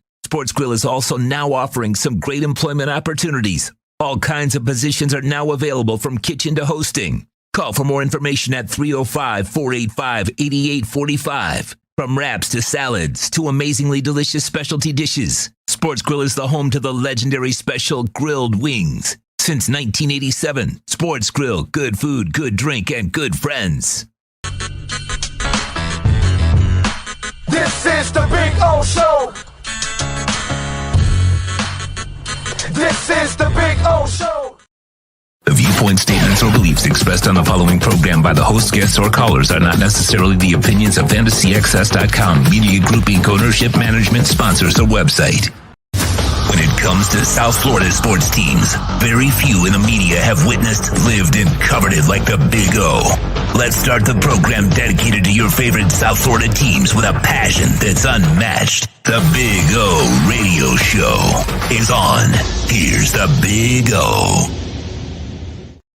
Friday, we are ready to rock out here from Hialeah Park, and as we promised you, Alex Chiswick is the head of listings for OKCoin and the host for the Hardcore Finance Show, ready to join us here. Alex, how you doing, my brother? Hello. Happy to join. How are you? I'm doing great, man. I can't complain. I got my NFT, by the way, from Star Atlas. Thank you for that drop. Appreciate it. Good. That was good. So talk to me a little bit. You got into crypto back in 2016, and I want to ask you about it, because one of the things that I run into with my show is, we have to educate a lot of people about this, because there's an intimidation factor. There's this FUD factor that we have to deal with. Like I'll get on the chat board and somebody say, well, Bitcoin's a fad. Bitcoin's a Ponzi scheme. Bitcoin's this, Bitcoin's that. So what made you get into it, and how did you cross that threshold of being intimidated and understanding that this is really the future? Yeah, well, look, first of all, thanks for having me on your show. I'm a big fan of South Florida specifically. I have a lot of good friends that went to FIU. I've been down in Miami all the time. We're big supporters of Miami, the mayor, from an coin perspective and from personal perspective. Sure. I think you ask a good question. And for your audience, I maybe I'll give a little bit of a long-winded answer, but I really feel very passionately about this.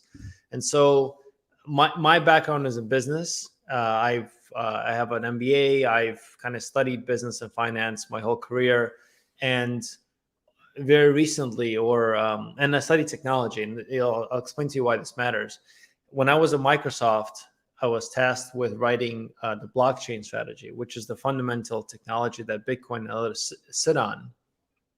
And when I studied it, it was like the Matrix. You know, when you look at the Matrix or the movie The Matrix, when Neo takes the pill and then the world changes and you see the world for something different. Right. And it takes, I think, especially for the people that have been, either experienced in life in a certain perspective or highly educated, it takes people the humbleness, right? It really humbled me to put away a lot of the things that I've learned and to try to see a world from a new perspective. And for your audience, I want to say this, and I don't mean this is not an exaggeration, and I mean this in a very well thought out, very well researched perspective. Crypto is the biggest shift in generational wealth shift, the biggest investment opportunity that we've had in the last 1,000 years.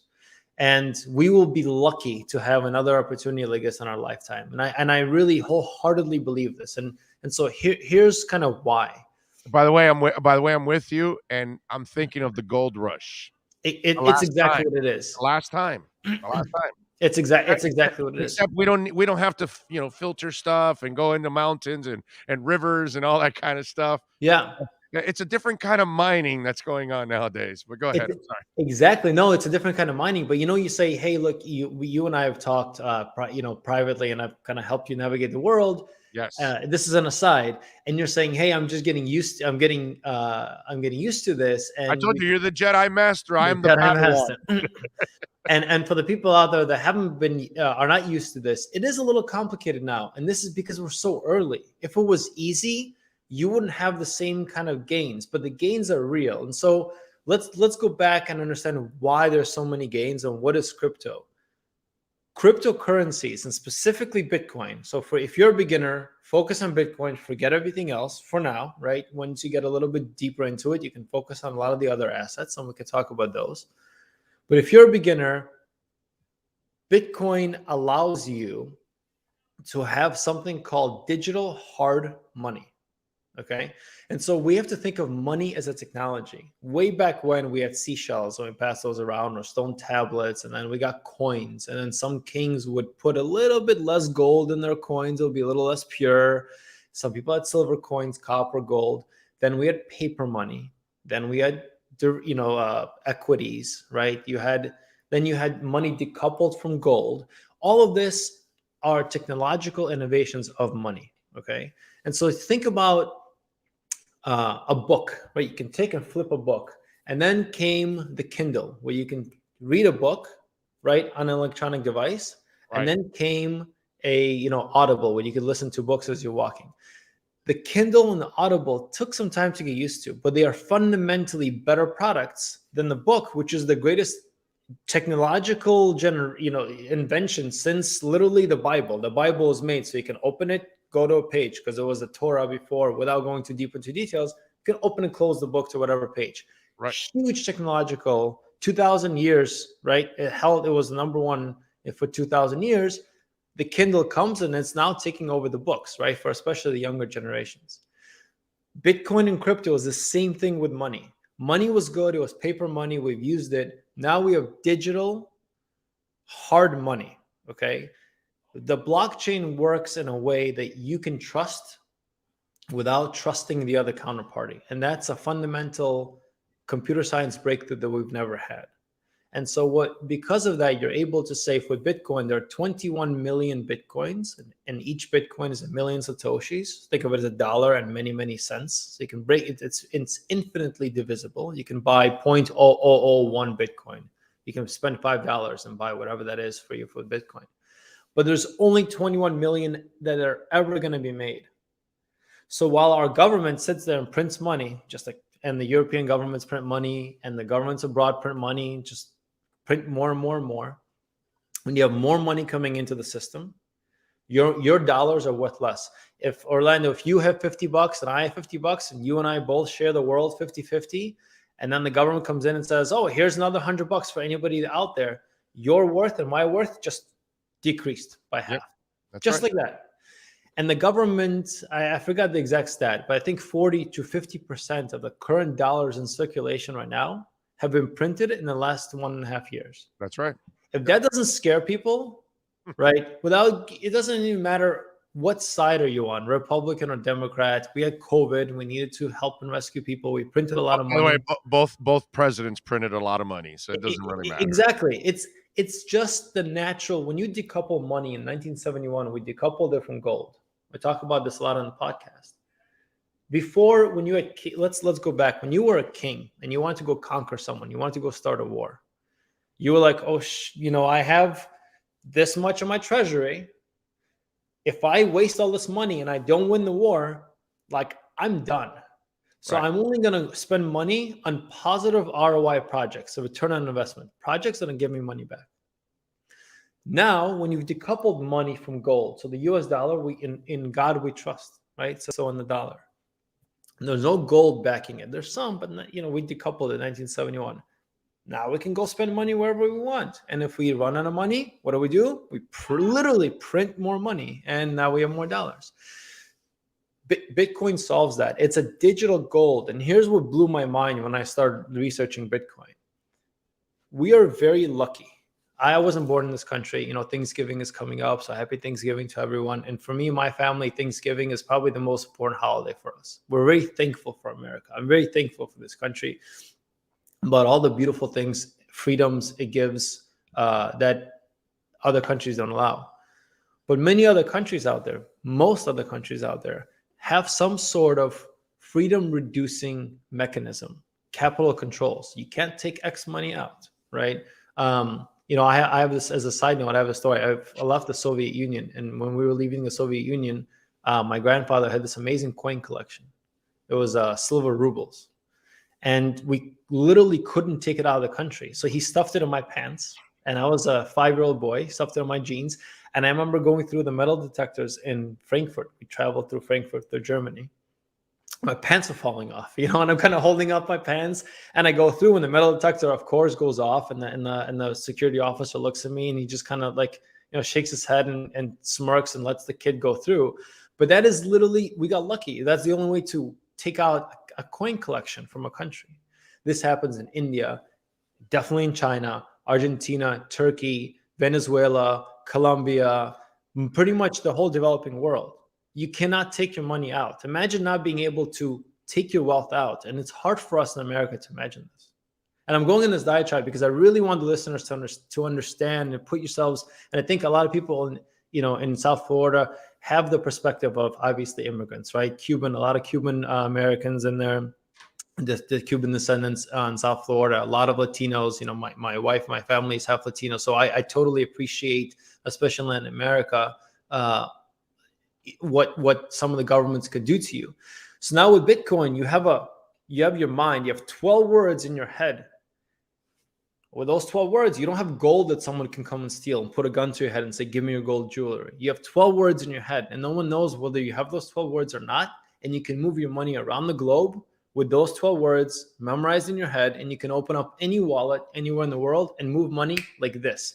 That's never been done in the history of humankind. And this is exactly why Bitcoin is not a Ponzi scheme. It's very volatile. Any new asset. Look at Amazon.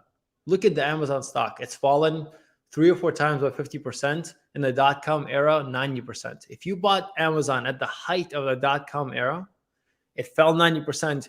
You would have been a millionaire today, okay, if you held on to Amazon. Same thing with Bitcoin.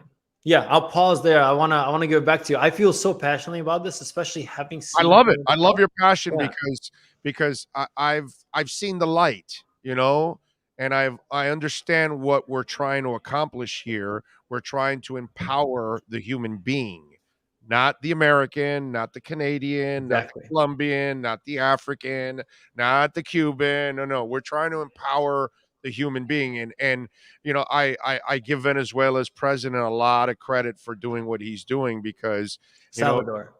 Salvador, because he is saving his country like a lot of these countries that are, we're headed in that direction with what we're doing with our dollar, but we've watched other countries that have destroyed their currency. And it's hard for us because there are so many people that control and dictate who gets the money and who doesn't, who gets the loan and who doesn't. And crypto, what people don't understand, it's going to empower you to be able to be your own bank, and you don't have to answer to the government or anybody else. And that's what people have to understand. And then, explain a little bit how Bitcoin is a hedge against inflation.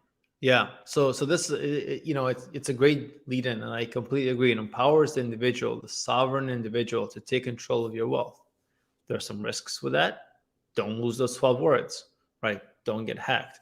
He's talking about the keys, by the way, folks. For those of you that are not getting, when you open up an account, you will get 12 words, a key, and those 12 words are it's the ultimate lock, Password. passwords to get into your portfolio. In other words, Exactly. If you're on a centralized exchange like OKCoin, we take care of that for you. It's a login and password, and we can talk about safety and two-factor authentication, how to be safe on the web in general. Well, let's talk about how Bitcoin is a hedge against inflation. So yes, inside the code of Bitcoin, which for all purposes cannot be changed. There's a caveat to this. For those of you who are pretty deep into crypto, ask me, but for all purposes cannot be changed. It will never be changed. It's too big to change, like too big to fail. It's not too big to change. That's why Bitcoin over. Oop, your mic there. Wait a minute, your mic. Can you, your mic? Oh, he dropped? Okay. As it looks like he hit something, and then it dropped him. It dropped the voice, and then it dropped him. So we'll get him right back now. Alex Chiswick, by the way, is the head of listings for okcoin.com. You can go to your app and you can download OKCoin. You can check it out. And by the way, Miami Coin, you can get 280%.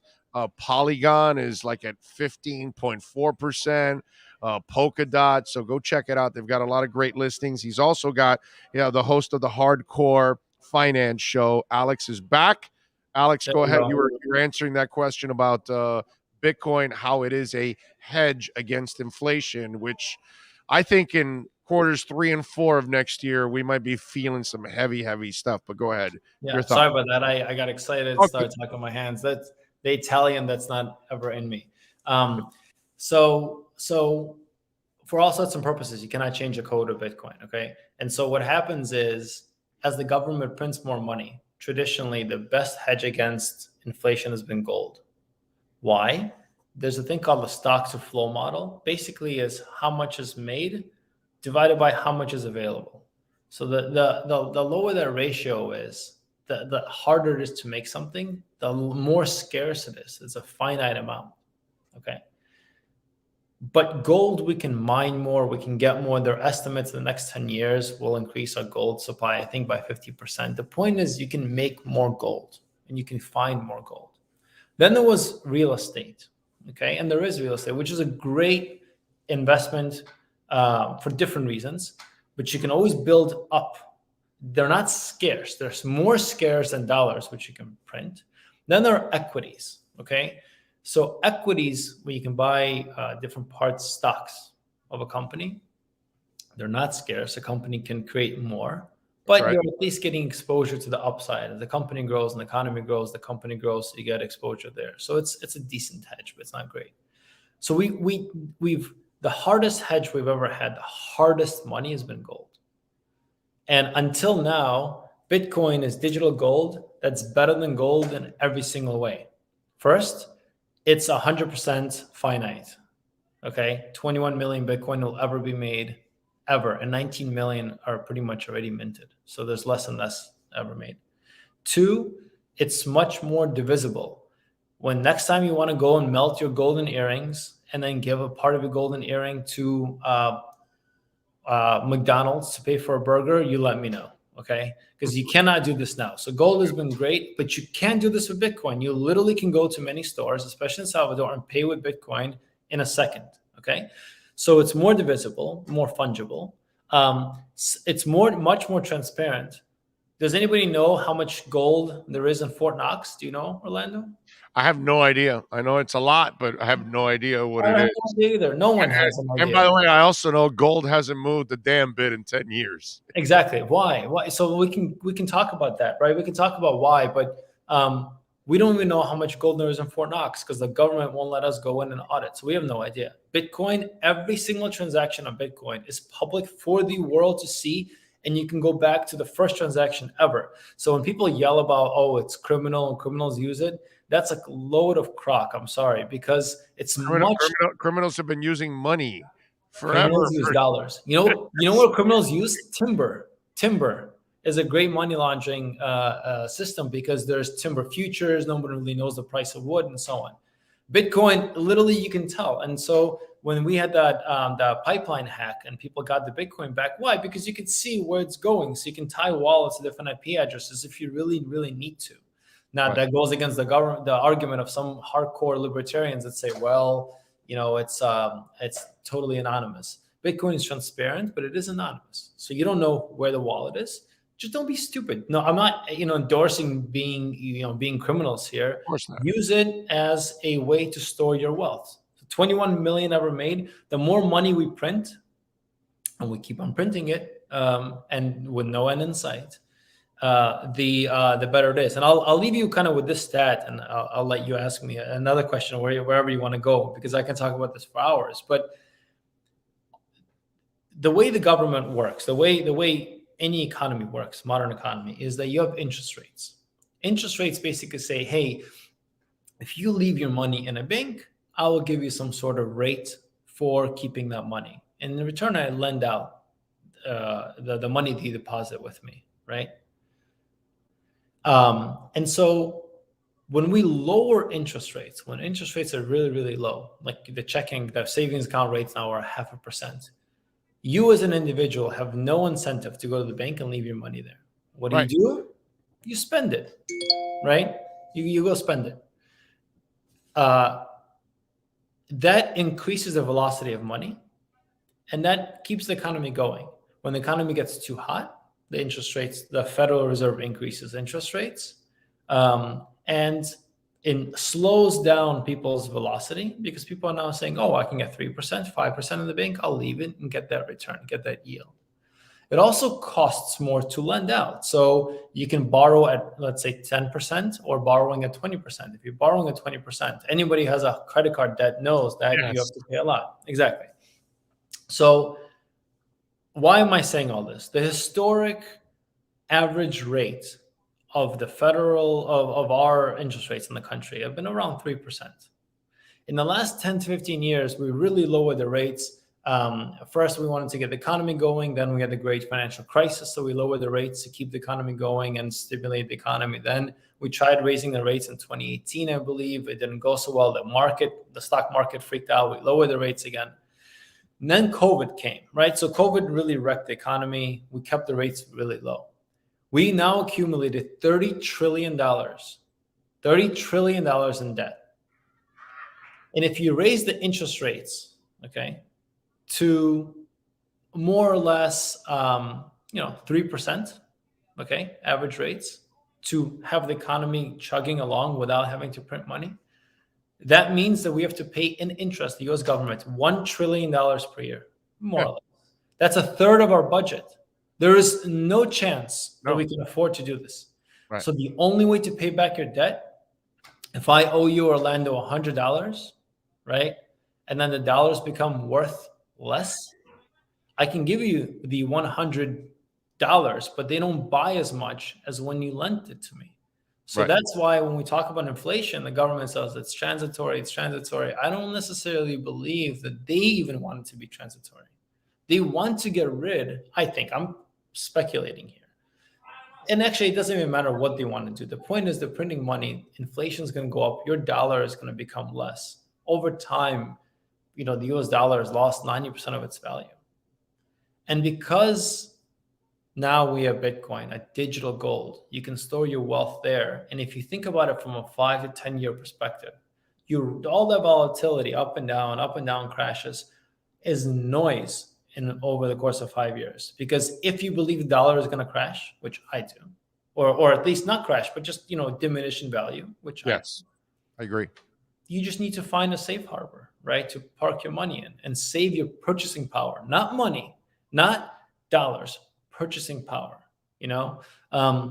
Let me say one more thing, because I think this is so important for people to understand.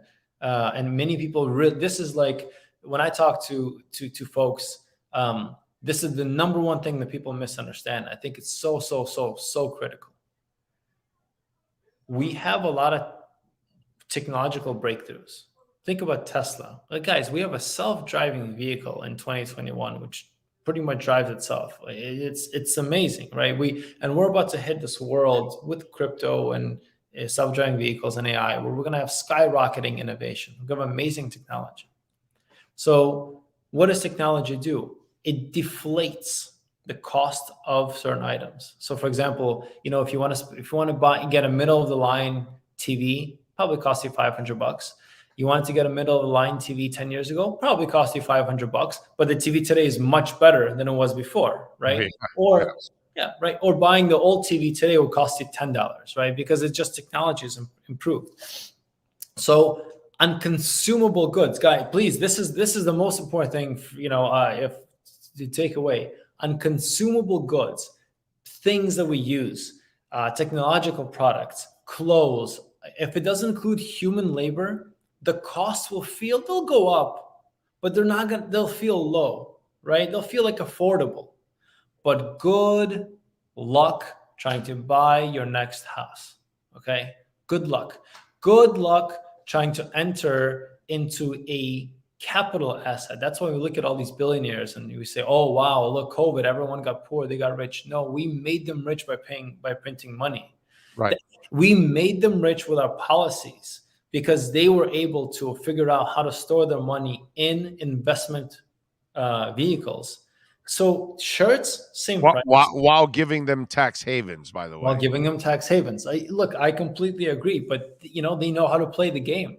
Yes. And that's the number one thing. Crypto allows you to play the game before the Wall Street and rich people play the game. And that's the first time we've democratized access to good investable assets for the masses before Wall Street, by the way. Good stuff as always. Alex Chizik, by the way, head of listings for okcoin.com. Go check it out.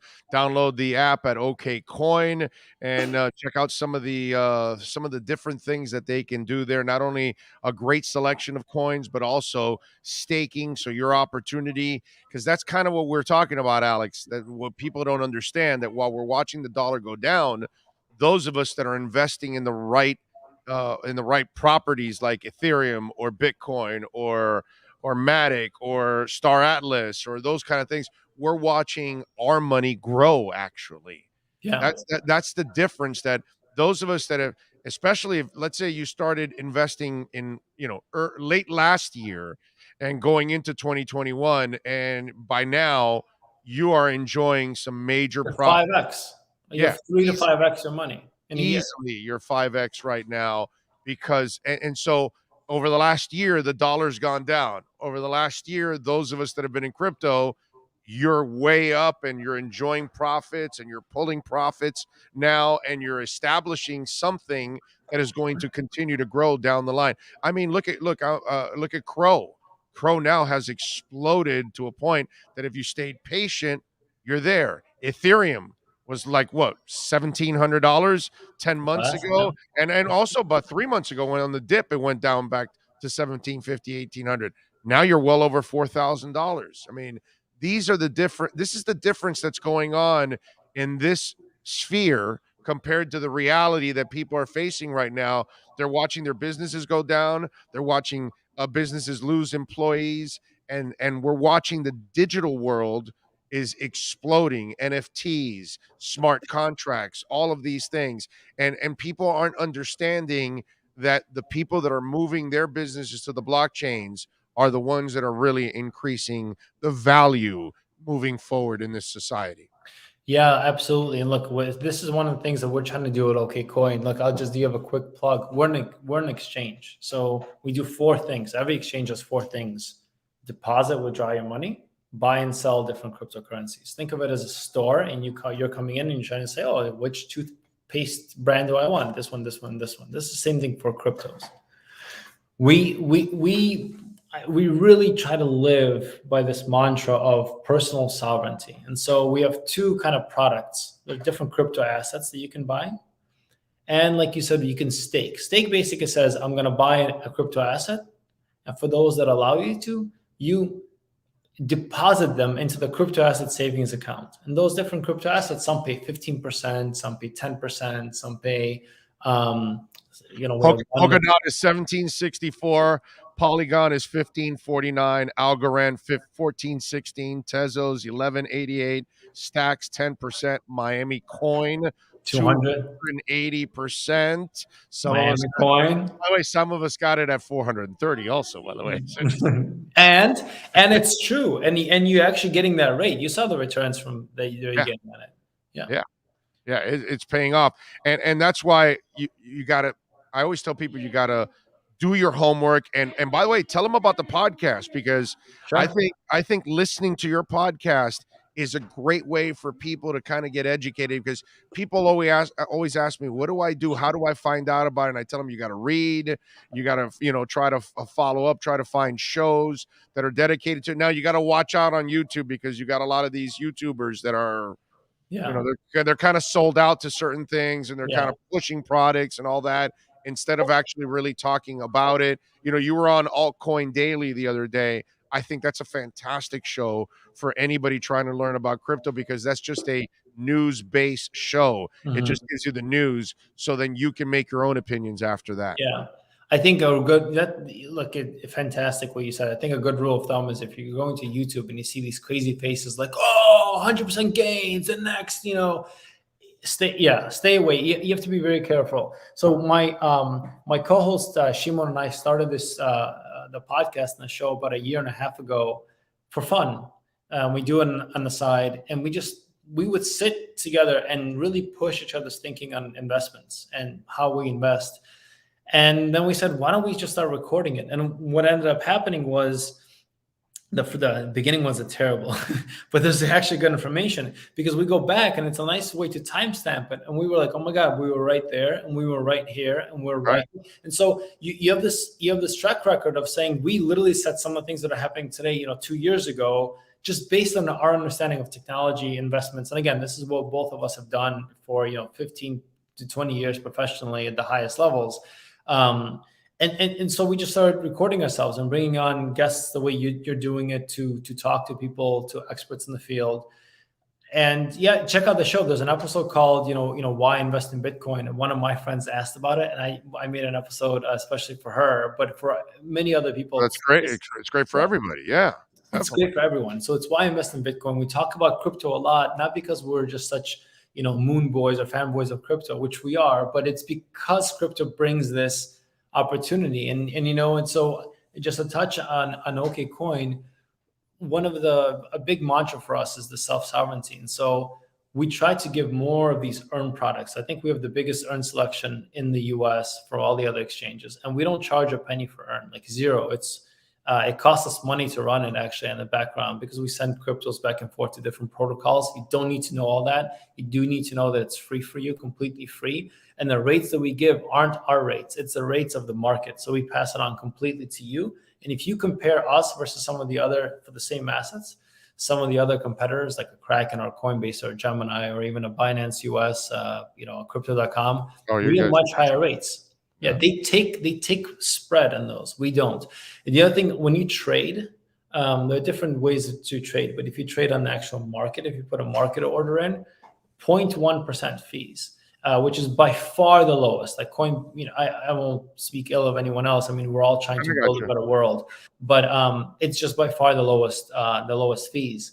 And so it's just our way. We can, by the way, we can increase the fees, double our profits, and still be the lowest in the market, and we don't do it. And why don't we do it? Because we firmly believe, it starts with a CEO, Hong, that we want to give as much to the customer as we can. I mean, it can't be free. It does cost a lot of money to run the platform. But the fees, you'll see the rates are the highest, the fees are the lowest in the market. So if you want a good selection, and my job at OKCoin, I have to find those nuggets like the Star Atlases. Yes. So yeah, you're a fan. I'm a big fan of that team. I've seen some of the things that they're doing. I talk to Michael, the CEO, all the time, and they're just building a beautiful digital world, a world beyond imagination, as they say, and it's true. 20 cents. It just hit 20 cents. There we go. So I think we listed it at 8 cents. What is it now? 17, 18? Oh, it's 20. It just did 20. There we go. So we listed it a few months ago at it was 8. Now it's 20, right? So that's 1.5 x there, right there, just of profit, not 2.5x return. But Miami Coin is another one. We really support what this group City Coins are doing, and the mayor. Talk to us. I was going to ask you about that because I want to get 2 more questions in before you go. Miami Coin. I know New York City is on deck. I heard San Francisco is also working on it. It's all done through Stack on top of Bitcoin, apparently. So explain a little bit about the concept, and do you like it? Does it have a future? Because I thought it was so forward thinking of Mayor Suarez to do this, and obviously if it's going to help the city eliminate some of the taxes from the people, that would be absolutely phenomenal. If this, and I think it's already produced like 21 million to this point or something like that. So the city obviously is doing something that it's really helping them, but overall as us, because I've got a nice bag of Miami Coin, staked on OKCoin. So talk to me a little bit about the future, the token. Sure. What do you think? Yeah, look, I'll say any token that's listed on OKCoin, I stand behind. It's ultimately my job to bring good tokens. And if, God forbid, I bring some shit coin onto our platform, then I shouldn't have my job. and I stand behind it. My bosses fire me, please, if I bring a shit coin and it blows up in our faces. I shouldn't be there. I like to walk the walk if I'm talking the talk. So I think that's one. So 2 is, what does Miami Coin do? Miami Coin was an innovative approach to reimagining civic engagement by a group called City Coins, and I think they approached the mayor, and the mayor said, "Wow, this is amazing. Let's try it out." And obviously he's behind it. And what it does is, without going too deep into the mechanics, there are miners of the coin, so basically securing the network, the Miami Coin blockchain, and people who mine, 70% goes to people like you, Orlando, who are staking or holding the coins. You're also helping secure the chain. 30% goes to the city. So it's a way for the city to, if you support, the let's say a politician or a mayor or Francis, you can do a few things. You can donate to him, right? You can donate to the city. You can go knocking on doors and be a community organizer. This gives you another avenue. It says, hey, buy this coin. Why is it good? Because with the donation, you just give it off. With buying a coin, it's like giving a donation, but you also get to see the upside.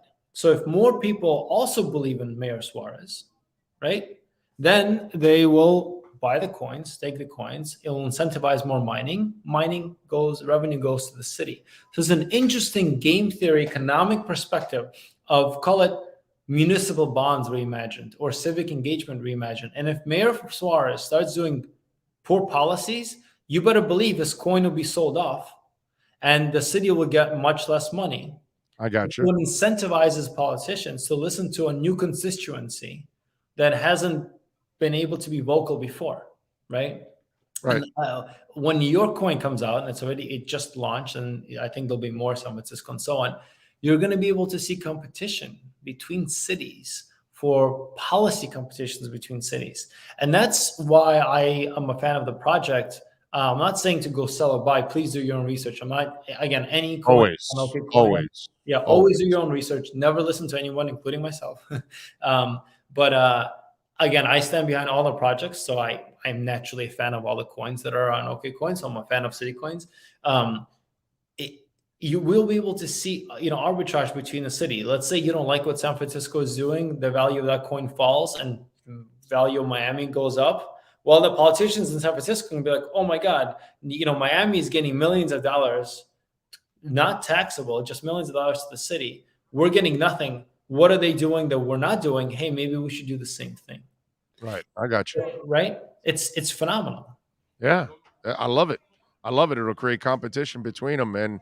And hopefully, we have such a progressive mayor that, hopefully that'll keep us with the edge. And I love that he wants to bring miners down and he understands that they need obviously the natural energy and all of that, because we want to stay away from gas and all that other stuff that's going on. One other thing.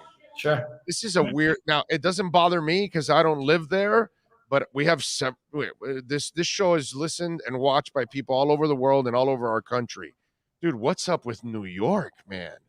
Like, they only get Coinbase. They can't get okay. Like, I have lots of listeners that have gotten Miami Coin already, and they've staked and they've gotten Star Atlas.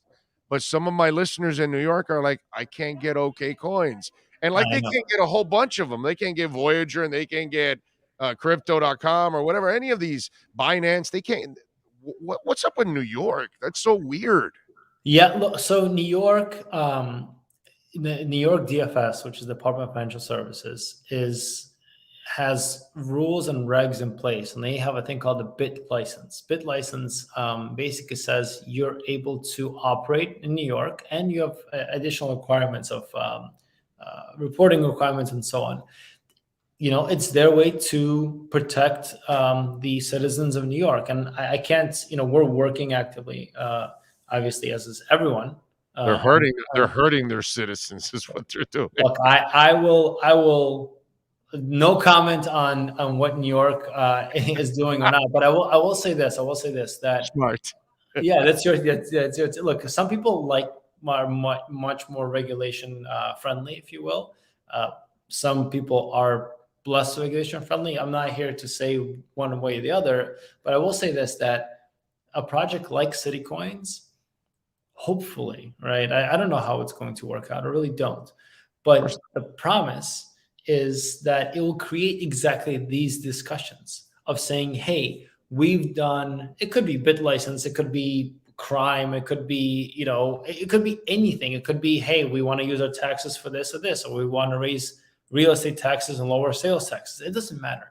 The point is that the education part of it, that they get to learn what crypto's about and how they can benefit from it, and they can understand it, because the new bill that was just passed, they want to charge everybody that handles crypto like if they're a dealer, and that's just absolutely ridiculous. Yeah, you're talking about the retailer and the miners. Oh yeah, the from the new it's just and that comes from ignorance. It's but ignorance. Again, that comes from, I mean, Alex, what, maybe less than 5% of the world knows what the hell crypto is.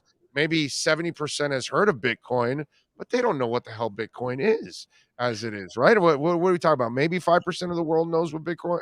What probably it's becoming bigger now. But I'm encouraged. There are politicians out there, both on a national level, but more importantly, local. Support your local politicians. There's a woman I would help advise. Her name is Margaret Croak. She's in Illinois. Fantastic young woman, young representative who's been pushing crypto bills in Illinois. There's similar folks in pretty much every state. Let me wrap with the following. I think this is now that we're coming up on Thanksgiving, we'll kind of wrap it with a very patriotic, pro-American in this case message. Is if you're a patriot of the U.S., okay, the U.S. is like the perfect country where crypto should take off, and all the politicians,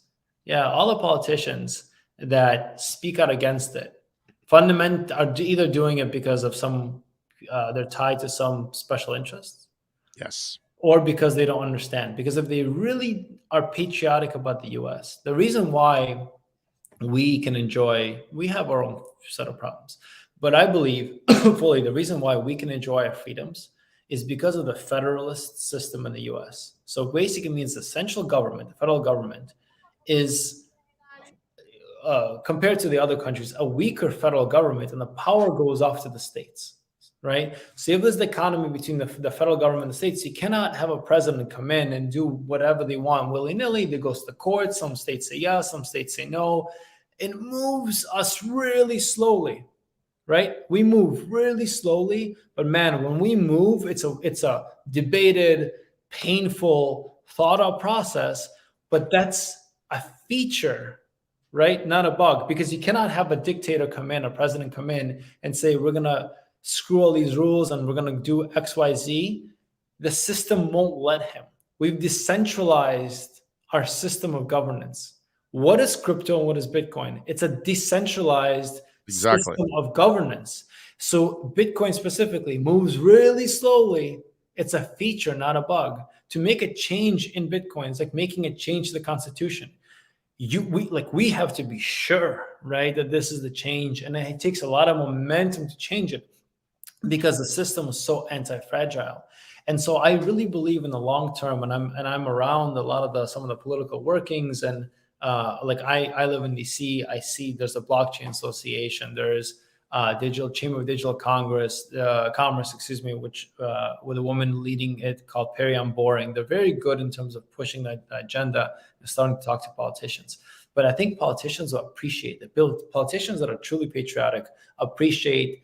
And by the way, like the chairmen and women of the Fed and so on, anybody in government that appreciates what this country is, appreciates the Constitution, has to appreciate crypto. They're one and the same. It's just a different lens and the same exact approach. Decentralized system of governance that gives power, or as much power as they can, to the people, to the sovereign individual, to preserve individual freedoms. That's it. I'm with you. That is America. By the way, if we were smart, when China was kicking out miners, we should have said, yeah, hey, come on down. Let's go. Texas was smart. I know. That's exactly what Texas did. I was actually surprised that Ted Cruz was so smart about, because there aren't a lot of those guys. You know what I mean? Because I don't think, obviously, Biden understands it. Trump doesn't definitely understand it. Trump does not understand. He's like in 1950 still. So there's not a lot of presidents. So we have to count on some of these senators and congressmen that actually are invested in crypto and understand it to kind of hopefully fix, what's going on. Decentralized system. Exactly. Yeah. This is exactly it. And it works. It works. Like we were able to endure it because it works. Yep, I'm with you. Alex, man, great conversation. Right. I could continue for a couple of hours. I'm sure you can too. It's been really informative for the folks. And I hope we can do it again and bring you on, because I think this is a process that we have to educate people so they can take advantage of it and they can free themselves too at the same time, because I think that's what crypto is going to be. It's going to be a liberating thing that you're not going to be tied down by the government in so many different ways financially. It's really going to open up a lot of avenues for all of us. So I'm looking forward to it. I'm looking forward to having more conversations with you folks. Download OKCoin, go to your app store, check it out. You can stake so many different coins, like Miami Coin. You can get 280%. I can post a link also so you can get the $50 free of base. It's on my Twitter page. I'll repost that tweet there so you guys can check it out at my page at Big O Show. And one more time, the podcast. It's the host. He's the host of the Hardcore Finance Show. So look for it. It's wherever you get your podcast. The Hardcore Finance Show with Alex Chizik, and you can follow him also on Twitter and follow OKCoin also on Twitter. Absolutely. Great stuff, my brother. I look forward to doing it again, my man. Pleasure is all mine. Thanks for having me on. You got it. You're the best. Appreciate you. You got it. There you go. All right.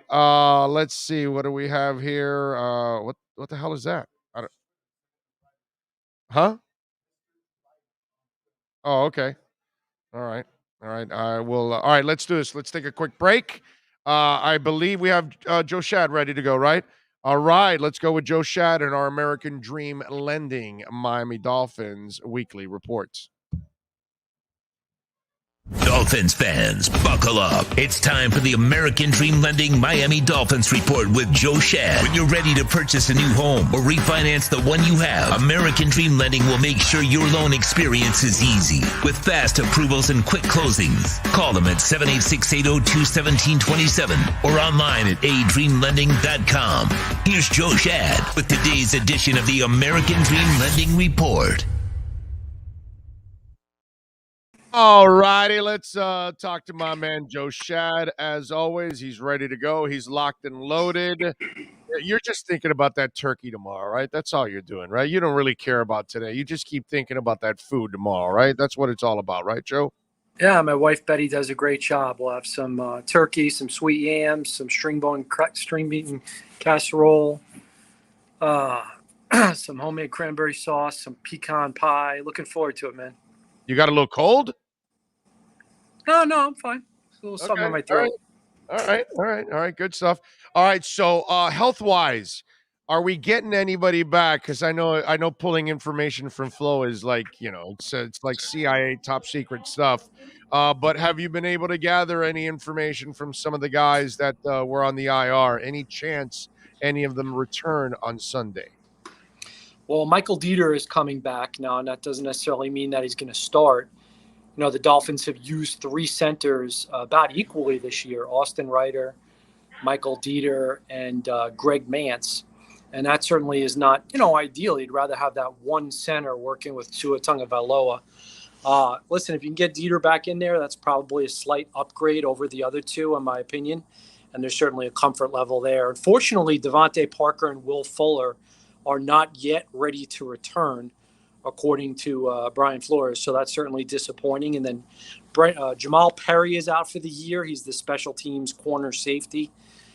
Hence the Dolphins signing safety off another team's roster. And they're going to activate Vince Beagle today to replace Brendan Scarlett, who's out at least 3 games. So, he had that Achilles injury, which is not an easy injury to come back from. Beagle was not ready at the start of the year, but he's ready now to contribute. I like him as a pass rusher. He definitely can add something, because I thought he added a spark a couple of years ago when he was healthy with the pass rush game. So I like that, actually. I can't say I've been that impressed with Brendan Scarlett. You know what I'm saying? So I kind of welcome, that change right now. Do you see a defense hitting its stride right now?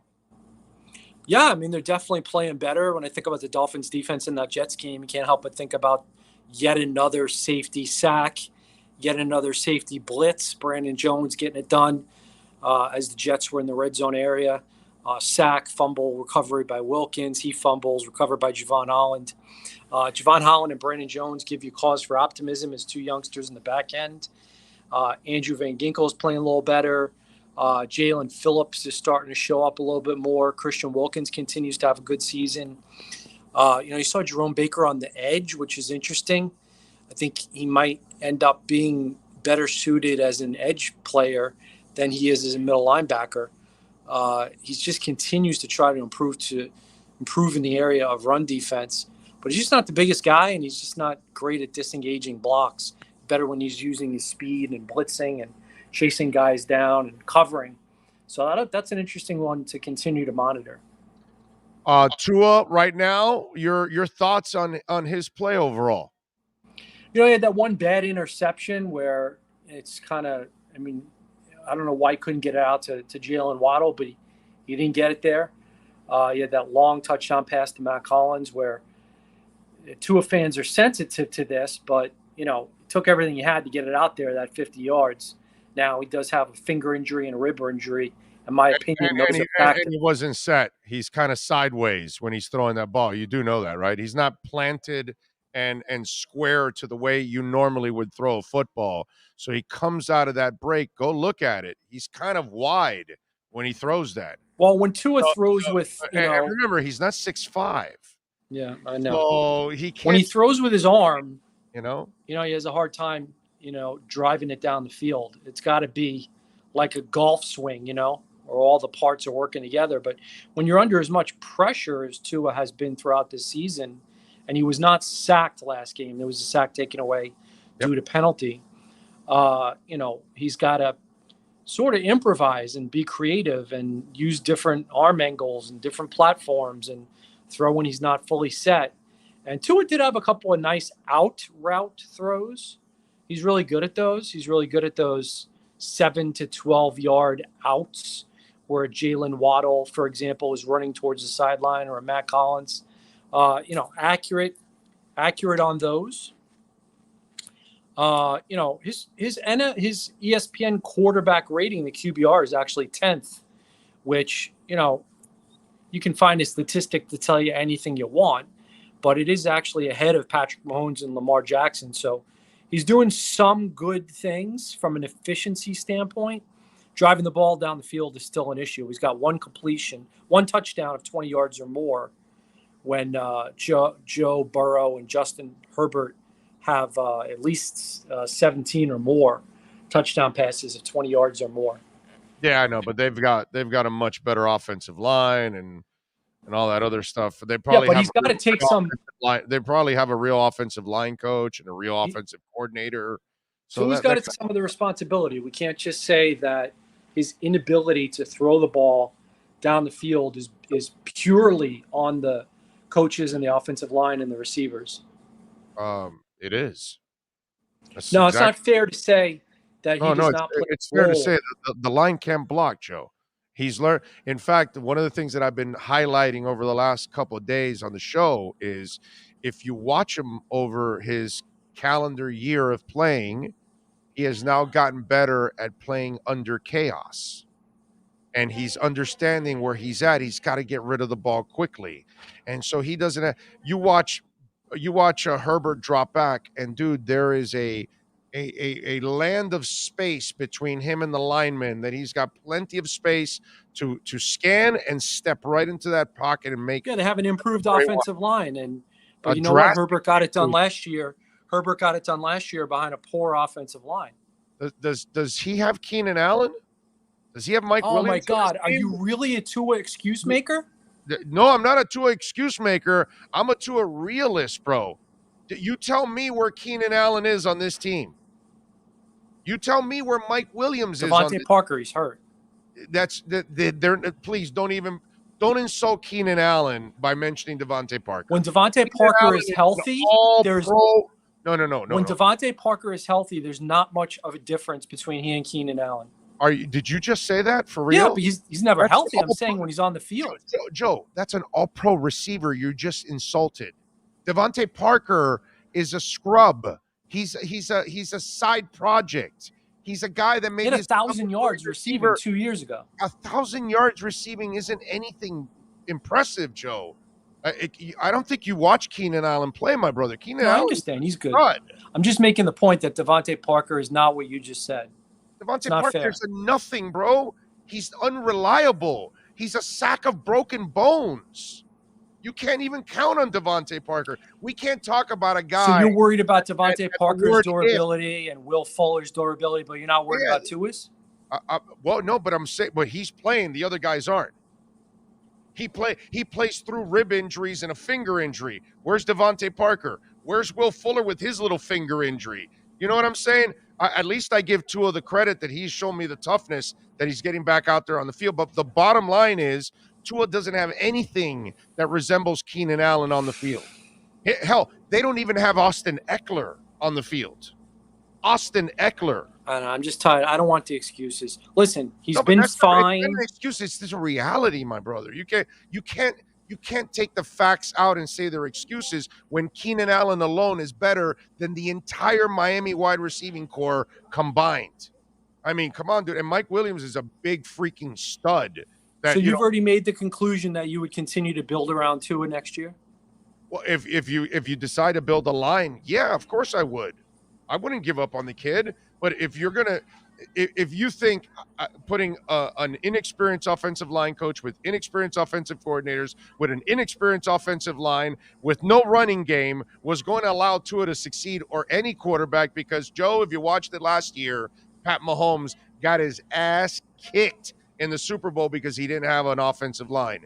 And that's Pat Mahomes, who's established all-pro, all-world, best quarterback considered on the planet. and he looked like a fool in the Super Bowl because he didn't have a line, and he has Andy Reid, and he has Tyreek Hill, and he has Travis Kelce. So if I look at a quarterback like Tua, who has not nearly the same kind of experience as Mahomes, or the same kind of abilities, by the way, because Mahomes is kind of freakish, I can't expect the kid to succeed when he has nothing around him that helps him succeed. That's my point. I mean, you don't agree with that? I'm just tired of the excuses, man. Okay, all right. Well, you're unwilling to actually open up and allow that Keenan Allen and Mike Williams could be way better wide receivers. And yeah, then but the problem is that this sounds exactly what I heard when Ryan Tannehill was the quarterback. It's, if you only had a better offensive line, if you only had better receivers, if you only had better play calling. By the way, Ryan Tannehill has a fine offensive line right now. He just doesn't have a running game to protect him. But he can't play. If you just give Tua the offensive line, he'd be just fine. But listen, I hope that Tua is wonderful over the last 6 games. I hope that he throws for 300 yards against the NFL's number 1 pass-rated defense on Sunday, the Carolina Panthers.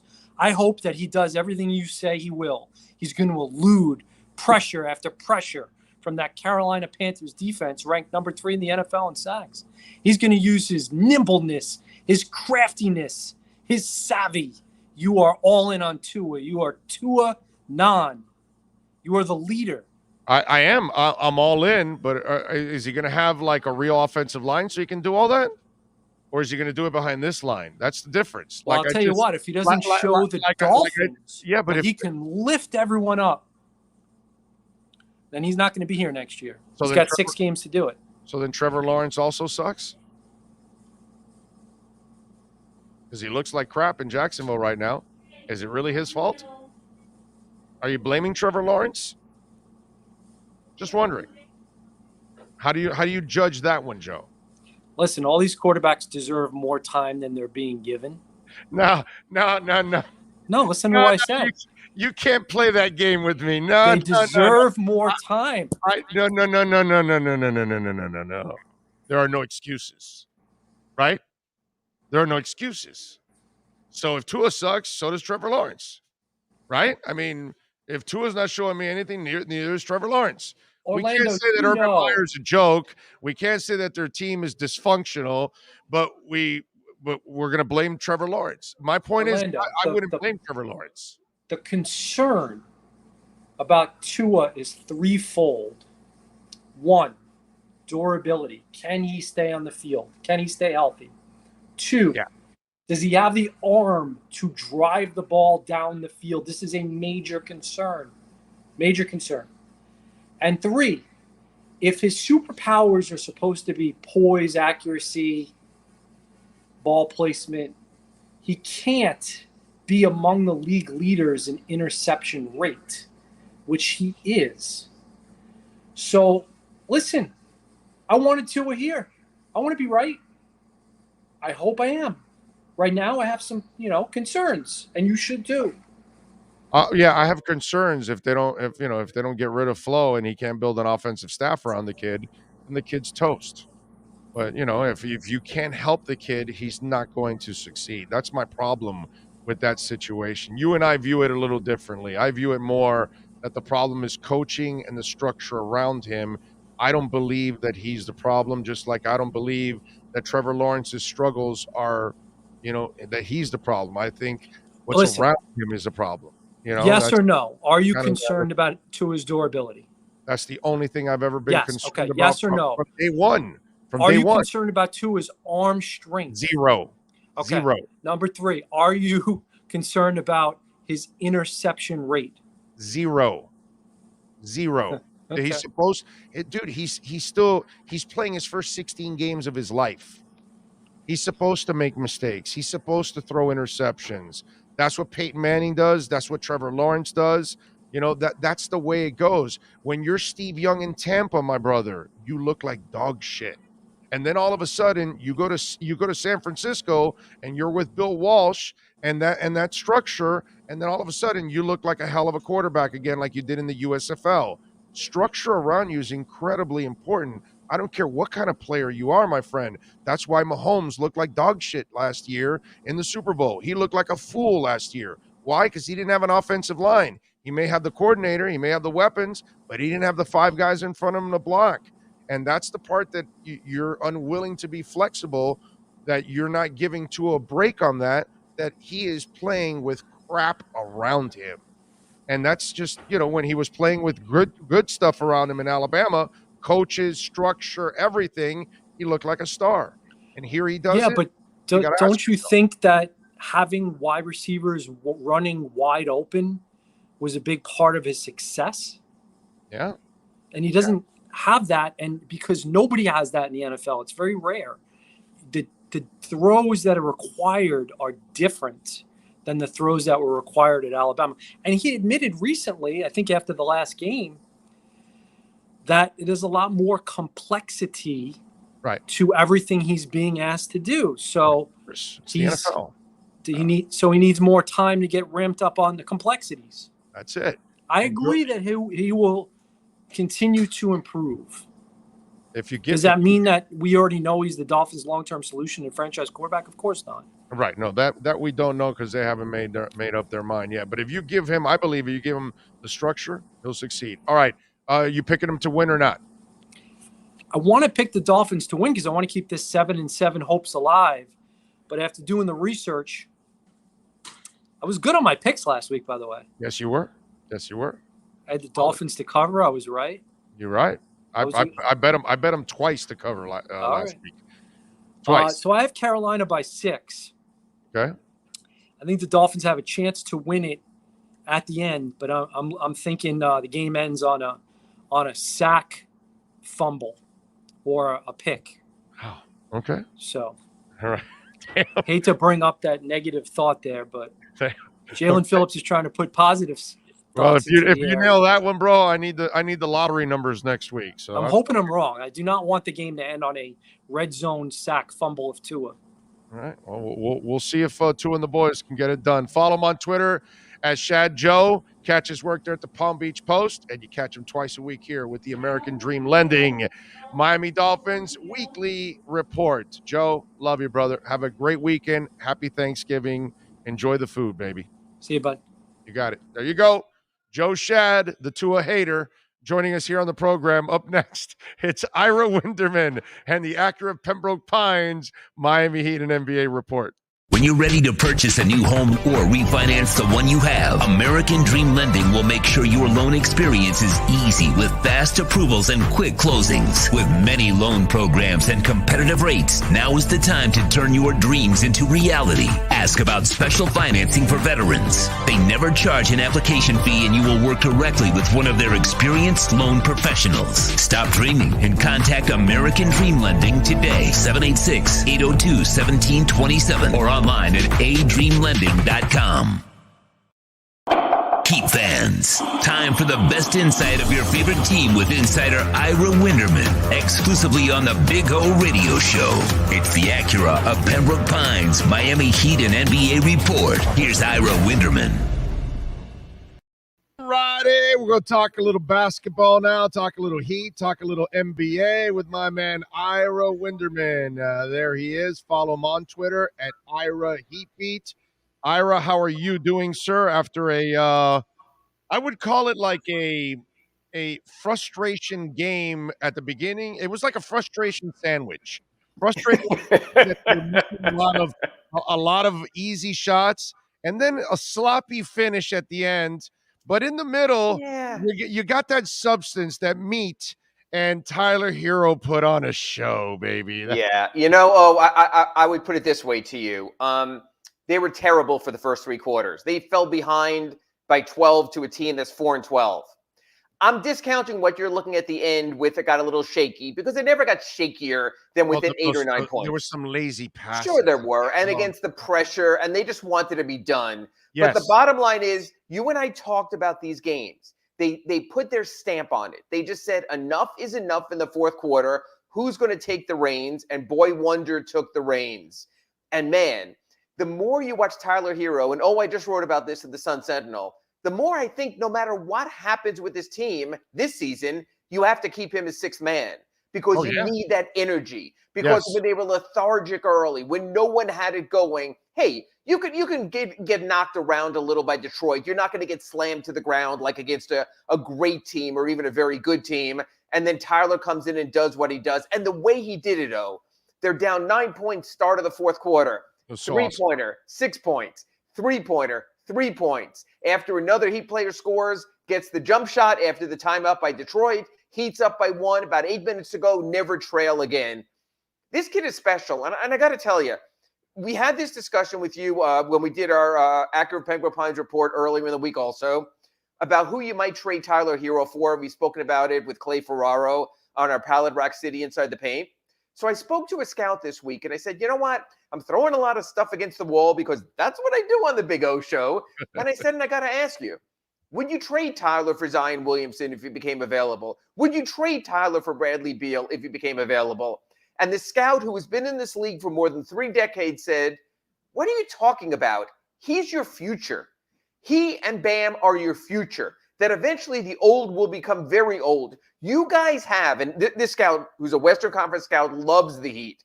And he told me, you guys have what every team's looking for. The guys to bridge into your future. That when you look in this roster, you don't say, we got an expiration date of about a year here or 2 months or something like that. He said, why would you even think about that? He goes, you have Hero and you have Bam, and whatever happens after Lowry and after Butler, you're in good position already. That's the envy of this league. And Duncan's a hell of a shooter, dude. I know he's been in a funk, but shooters get in funks and then they'll get out of it. They have one of the 5 best shooters in the NBA. Yeah, and he's still among the top 10. To compliment those guys. And he's still among the top 10 in three-pointers made, even if the percentage is not out of worldly like we expect Big O. It's still a quality percentage. So, but again, he's a little older. He was one of those older rookies to come in. He's 3-4 seasons in also. The youth of Tyler and the youth of Bam, and Bam was not very good last night, but hey, that's going to happen sometimes also. It's just interesting. Everyone was burying Tyler Hero about his attitude and everything. And all you've heard from Eric Spoelstra is how much the kid has worked, and you're seeing it right now. And he's humble. I can't stand this thing about Tyler being arrogant. I'm around the kid. He couldn't be any more humble. And yesterday also, at the end of the teleconference, we're on Zoom, some reporter from an international source. I don't know if you saw this. So Tyler, what about All-Star and what about Six-Man Award?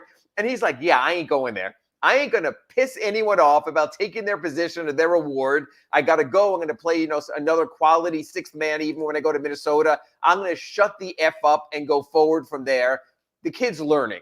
He may never learn how to grow a full mustache based on how he looked after the game. That's all right.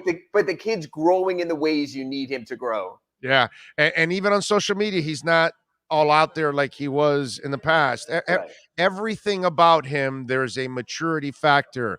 By the way, let's not forget the 8 rebounds and the 3 assists yesterday. Yeah, also. I mean, he had a complete game. And again, nothing about ego, just wanted to get it done. And I got to tell you, when he says I'm built for these moments, it's not hubris because Big O has these moments. Oh, yeah. Right now, the second leading scorer in the NBA total points fourth quarter is Tyler Hero, behind only DeMar DeRozan, who's having a breakthrough return comeback season. Second most minutes of fourth quarters of players in the NBA. He's behind only Miles Bridges, who's obviously having a big year and heading into his free agency. So it's not just, we talk and I talk to you about this a lot also, about empty calories. Oh, Hassan has a double-double. Nobody does it with blocks. Okay, but your team still stinks and you're not winning. Tyler Hero's doing it in a winning setting. He's doing it in meaningful moments. He's doing it for Kyle Lowry. He's doing it for Jimmy Butler. He's helping make them better. Kyle Lowry last night had 1 assist through 3 quarters. He got 7 in the fourth quarter. Why? And Kyle tells us this. He goes, you guys got to stop asking me about assists. You get assists when guys make the shots. Right. I can get them the ball. They have to make the shots. Well, last night, Tyler Hero made the shots, and that made all the difference. Yeah, although there was a little stretch there where Tyler's hot, and all of a sudden they're setting up Caleb Martin. And I'm like, what the hell's going on here? Even Tyler passed up a shot for Caleb and he misses it. I'm like, yo, Tyler, get greedy, bro. Shoot. And you know what? And you'll learn through those moments. And at one point, it won't be Caleb Martin. It'll be a Victor Oladipo. It'll be Duncan back on the floor. They'll get to where they are. Right now, they're just trying to manage. To Tyler. But at that moment, just feed the beast, dude. Well, the beast got fed with 14 points in the fourth quarter, so he did enough. Oh, that was a hell of a show. My mom had called earlier today. She always checks in. She goes, I wish I just watched the fourth quarter. I go, yeah, that's what you have to endure sometimes also. Now, tonight's a much tougher test as I sit here in Minneapolis because they have players who can score. Anthony Edwards can put a 50 burger on you. Karl Anthony Towns, for all the animus with Jimmy Butler, has had some huge statistical nights against the Heat. We still don't know the injury report. That won't be out until a little bit later today for the Heat. So this is, even though you're playing another losing team, you're playing a far greater challenge against the Timberwolves than you were against the Pistons. By the way, you got to tell your mom to get on the Hard Rock app during the game because during that frustration, I handled it like the crypto market. You would have been proud of me. Mm-hmm. The line was 10.5 yesterday or 10, depending on whatever. Right. And I said, there's no way I'm laying that many points. Sure. So I'll wait till the start of the game. Maybe the Pistons surprise and they get out early. Sure enough, they got out early. Mm-hmm. The line started dropping. I took it at 6.5. Then I doubled it up at 5.5. Yep. Then I doubled it up at 4.5. Oh, so that's why you were complaining about the end of the game, because all of a sudden you were playing the line. I was just getting the W and going home. Then I played it at 3.5. Then I got it at 2.5, and then they gave the Heat plus 4.5, and I took that also. Yeah. And I won all those bets yesterday because they easily won over 6.5. And we took care of it, and that's it. It was done. It was over, and it was beautiful. Yeah, it was frustrating yesterday, the sloppy ending. Come on, man, you were up by 10. Make sure you just... Yeah, you know what? I just had my whole story written, the great comeback, Tyler Hero. I didn't need anything to change. As long as they won by 1 point, I would have been happy, even though you wouldn't have. Yeah, no, because I only would have won one bet, the plus 4.5. That's not good enough. You know what I'm saying? It's just the way it is. But anyway, so just tell your mom to get on the Hard Rock app and play it live so you can get real value. She's still more like Clay and me with the AOL address, and I think she's still using Windows 1. So I don't even know if she'd be able to get on there with their little Cricket phone or whatever it is. By the way, I took the Knicks yesterday too, minus 5.5, and then it went down to 4.5, and I took it again. And they took care of business against barely though. I mean, you thought you were cruising for a little, yeah. I was sweating it out, but in the end, we got the victory. You know what I'm saying? So it's a beautiful thing. Nothing wrong with that.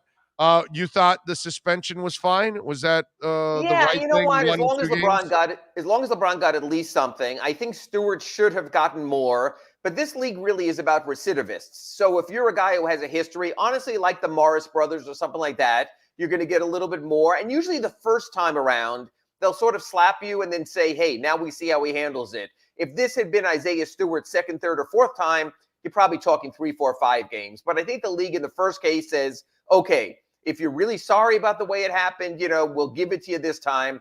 That probably in other times under David Stern or a little harsher vice presidents like Rod Thorne probably would have been 3 or 4 games. But the fact that they didn't dodge the LeBron suspension when they had a national television game at least makes the playing field even.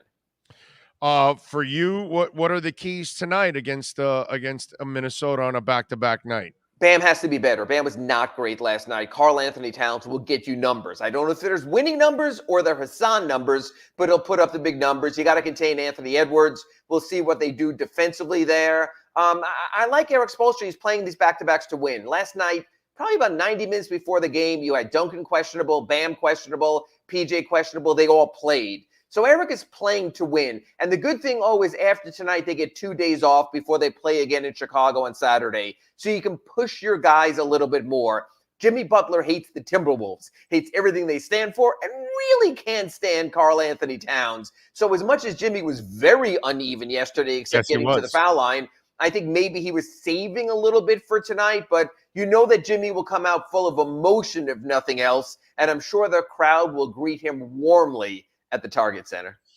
Ira, Miami has 6 losses. 5 of them are on the road. They're 6-5 now on the road. how important is it for them to maintain a winning record on the road? I mean, you want to at least be 500 on the road. If you do what you do at home, you'll have a very good record. But what I like, Big O, is they're competitive on the road. Their last 3 losses by a total of 9 points, 3 3-point losses to the Lakers, to the Clippers, to the Wizards. So they're in every game. They're fighting to the end. The Denver game really was the exception, to the losses on the road to this point. So as long as your team is competitive, as long as you can watch the final minutes and your team has a chance, that's all you want. They're still sorting things out. They're sorting the rotation. Last night was interesting. No Max Strus. Instead, some Gabe Vincent, because Eric Spoelstra saw quicker, smaller players to go in that direction. They're throwing the zone back. It was very effective in the second half last night in Detroit. So I think the Heat are still formulating. They're not what they're going to be. I like what Eric's doing. He's going through different possibilities, different permutations. He's using different defenses. He's going to find who they are. He's not like the coach who's going to give you that great throwback pitch to the quarterback when you need the touchdown. He's going to save his good stuff for the meaningful moments. They're growing as a team. This new group with Lowry, with Tucker, Morris when he comes back are coalescing. That's all you can ask for.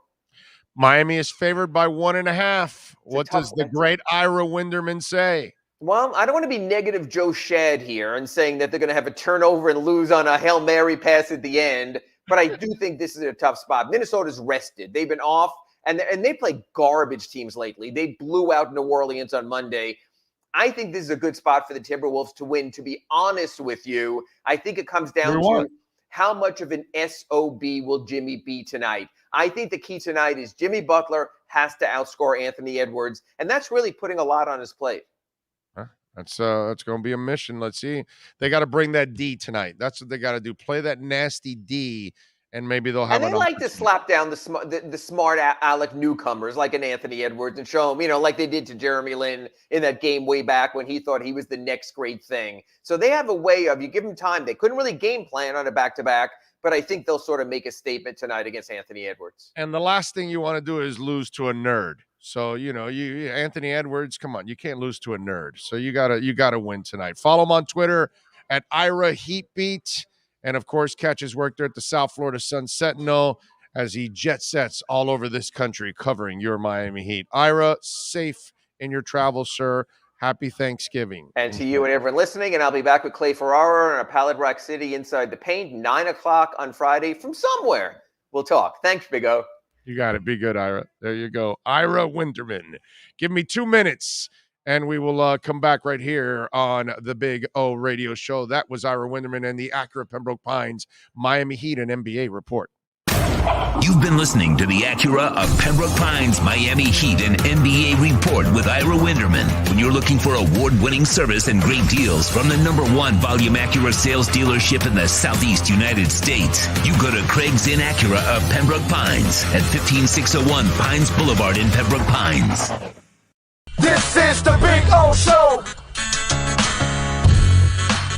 There's no need to drive around South Florida wasting valuable time looking for a new or certified pre-owned Acura. Go to the #1 volume sales dealership in the Southeast United States. Craig Zinn's Acura of Pembroke Pines. Purchase with pace and space in a dealership tailored to your needs. From home buying to providing that personal touch. Contact the 2020 Satisfaction Award winner Craig Zinn's Acura of Pembroke Pines. 888-776-5123. That's 888-776-5123. Or visit them at 15601 Pines Boulevard in Pembroke Pines. For over 16 years, EJDconstruction.com has provided South Florida residents quality craftsmanship, accurate project management, and exceptional service. That's why EJDconstruction.com is an A-rated member of Angie's List and the Better Business Bureau. When you're looking for the right custom home builder for additions or home remodeling, please call my friend Eric at 305-433-4843. That's 305-433-4843 for EJDconstruction.com. Sports fans love a place with great food, cold drinks, and TVs everywhere. That's why sports fans love Sports Grill and their 7 amazing locations. Check out the Bird Road location at 11481 Southwest 40th Street in the back corner of the West Bird Shopping Center.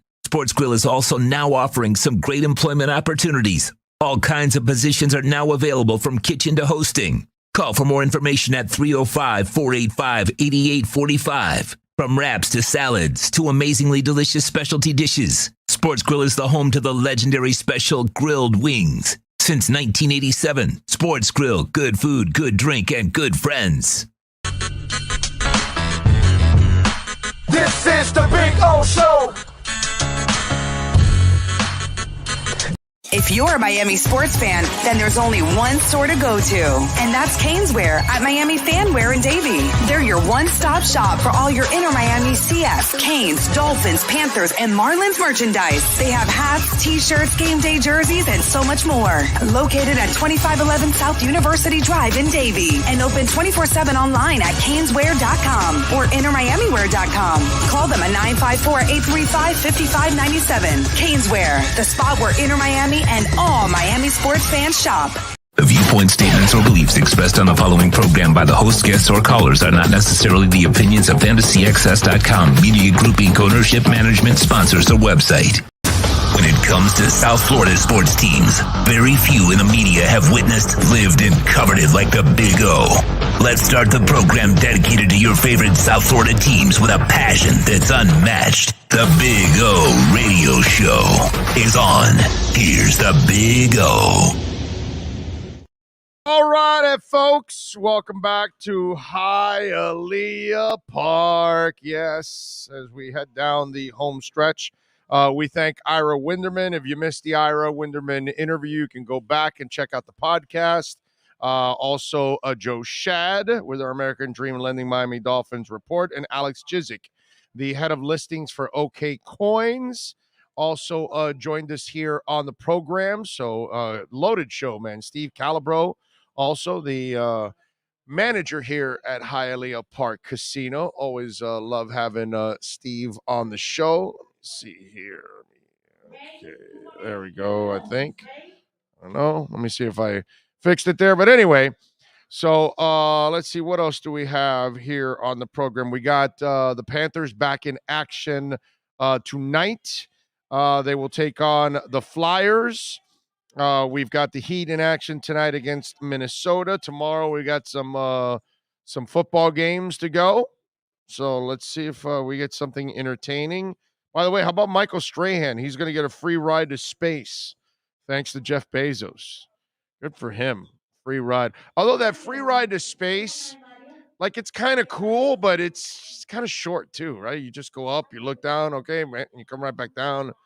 You almost want to cruise around a little bit, go out there for a couple weeks or something and be able to see all kinds of different things. By the way, those of you that have purchased Star Atlas on OK Coin, and remember I told you that you got to sign up for the affiliate stuff on the pro page. But if you purchased over $100 of Star Atlas, they will send you a free NFT. And I got the Pierce X41. Sean, can you bring up my NFT? Let me show you guys my first ever NFT, because I don't know anything about NFTs. Okay, I mean, listen, I follow my crypto, and I know some crypto, and every once in a while I'll give you a little decent information on crypto and all that.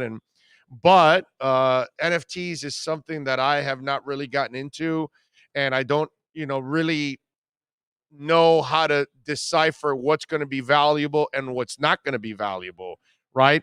And there is my NFT right there, baby. There's my ship that I purchased, and that's me cruising in the ship. I just blew up somebody. There's a guy to my left there trying to intimidate me, but I am not intimidated by anybody by any stretch whatsoever. Just want you to know that. So that's my first NFT right there. How about that? So you got a shot at getting your own NFT. Thank you. It's the Pierce X41. That's what that's what I'm flying right now. The Pierce X41. All right. So figured I'd show you guys a picture of my NFT, and who knows what kind of value it goes up. Right now it's worth like $20, $30. It could end up going up hundreds of dollars, could end up going up a couple $1,000s. You don't know. So what the hell, if you're going to invest in Star Atlas, and if any of you invested in when it was on the dip, I even got it all the way down to 12 cents, actually. I know he said they listed it at 8 cents. I didn't get it right at that moment, which would have been really good. But still, the stuff I picked up at 12 and 13 cents, it's at 20 now. We're doing all right already on it. It's a nice little gain already, as they say. And this game hasn't even fully developed yet. Okay, it's going to take a couple years for it to really fully develop and come out. So it's actually pretty cool. But they have the mini games that if I want to get my NFT and fly around in the metaverse of Star Atlas, I can do it at least. Nothing wrong with that. All these people bitching about Tua not having an arm don't remember when Henny was here. Guy had a cannon but zero touch or accuracy. Give me Tua touch accuracy over arm strength. Jason, I'm with you 1,000%. We have too many arm queens and size queens. That's been a problem in football and fans and maybe even front office executives. I've watched Jeff George have a cannon and a pea brain and no heart. You know what I mean? I've watched guys that had incredible arms. Jamarcus Russell, all of that. And then there's the Drew Brees and there's the Joe Montanas that they don't have strong arms, but they're smart, they're accurate, they know where to place the ball, they know how to read defenses, and they're in the Hall of Fame.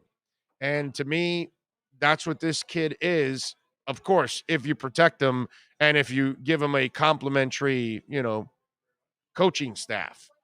You know what I'm saying? Like any coach, like any player, players need to be in the right. Archie Manning could have been much better than what he was, but he was stuck on a terrible team in New Orleans. So what are you going to do? Steve Bartkowski took a pounding in Atlanta, and he might have been if Bill Walsh got Steve Bartkowski, he might have been a better quarterback. If Don Shula got Steve Bartkowski, he might have been a better quarterback.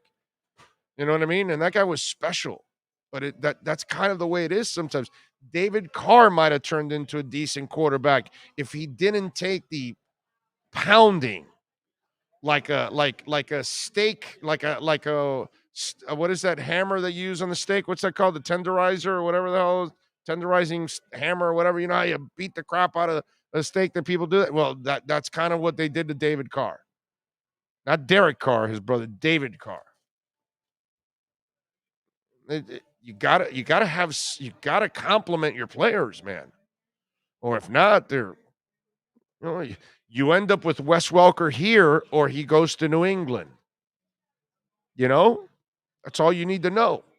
It depends. If your coach knows how to use you, you're going to actually, thrive somewhere else. If they don't know how to use you, you're going to die in that place. It's the way it is. Crypto Dolphin says, I bought a ton of it at 11 cents. Nice job by you, dude. You've almost doubled it. Way to go, man. Way to go. Nice job. Let's see what else we have here. I know I'm late, but Joe Shad doesn't know what he's talking about in regards to Tua. Well, it's not that he doesn't know. It's you disagree, and I disagree with him too. He might be right in the end. I disagree with him, just like I disagree that Devontae Parker belongs nowhere in the same stratosphere as Keenan Allen. I mean, that was just a crazy-ass comparison on his part. To even think that Devontae Parker, even when healthy, is anywhere near Keenan Allen. Now, maybe Devontae Parker, if he never suffered injuries after you drafted him, he might have been able to turn into a player at Keenan Allen's level.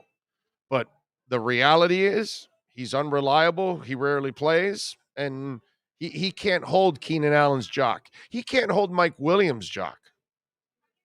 And to Mike Williams' credit, he came out of Clemson, had that back issue, and he was able to overcome it. And that's been, pretty strong on his part. But, I mean, he looks at it as excuses. There's a lot of people that feel like that too. Now, maybe they're right, and maybe we're wrong. Time will answer it all, my friends. Time will answer it all. Big O, I got a huge airdrop of ENS, which is worth thousands of dollars. It pays off to be in early on projects. Yeah, of course it does, man. You got to definitely get in early on projects. You got to do your homework too to make sure you're getting in on something that's good. Rosendo says Tua just needs to cut on his bad interceptions. I know interceptions are part of the game, but it's his decision making on those passes that can be costly. I agree. And Rosendo, I saw your comment on the whole thing with crypto and criminals and all that. That stuff, dude. Please, criminals been using cash forever, dude. And you're not to think that you're going to diss on crypto because somebody may use it illegally. Pirates were using gold and all kinds of every form of currency has been used for criminal purposes. So we don't ever handle our currency based on criminals. You know what I mean? That makes no sense. And overall, everything can be tracked publicly on the blockchain. So eventually you will get busted. And there will be some regulations when it's all said and done. The good thing is they won't be able to regulate who gets the money and what. And they won't be able to regulate the price. They won't be able to regulate any of the interest rates or anything like that. And that's the beauty. You realize that I can lend money out of my Bitcoin, right? And I get the interest. You realize that, right? I can lend money out of my Ethereum to somebody else and I get the interest. So you get to become a bank in DeFi. You know, there's a lot of advantages that people are just not understanding. And that's the problem. And because it's so intimidating and because people don't take the time to actually learn about it and how it's going to actually make you actually maybe live a better life, because financially you'll have a better opportunity to be structured in a better place. And again, just like my man Crypto Dolphin, it's so important to get in early. And that's the thing about crypto right now. We're in the early stages of it.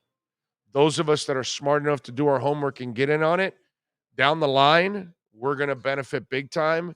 And then everybody else is going to be catching up and they won't be able to catch up to us because they started late, because they didn't believe in it. You know, like I saw some guy put crypto is a fad or something. You know, I always laugh at that because either they're joking or they're just showing incredible ignorance. You know, and I get it. Listen, those of you that are intimidated, you don't know anything about it, so you'll crap on it because that'll make you feel better about it. But it's really not going to, in the end, you're looking silly. And I get it. You're so intimidated by it, you got to crap on it because, you know, you don't want to learn about it. And you think it's not going to affect your world, and it will. And so you've got an opportunity to take advantage of it. Luke says, good job, Big O, hitting Shad between the eyes. Well, it's not a matter of hitting Shad. I love Shad. But the beauty of sports is we don't have to agree. We can have the discussion. We can agree to disagree on certain things. We can make our points. They can make their points. That's the beauty of sports. You know, he doesn't want to give the reality as excuses, but they're not excuses. It's the reality. The reality is he has no offensive line coach. The reality is he doesn't have a good offensive line. The reality is he doesn't have a running game. The reality is he doesn't have a good offensive coordinator. That's the reality. The reality is he has a ton of, unreliable receivers.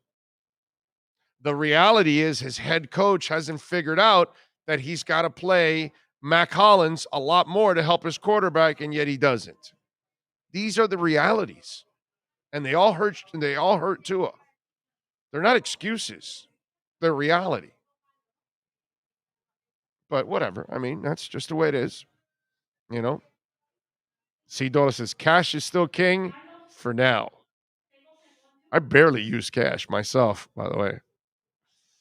Man of 1,005 holes says, I don't know why Tua is being treated like he's been here for 3 years. Nobody has patience to actually allow QB to flourish with decent weapons. Amen to that, dude. Amen to that.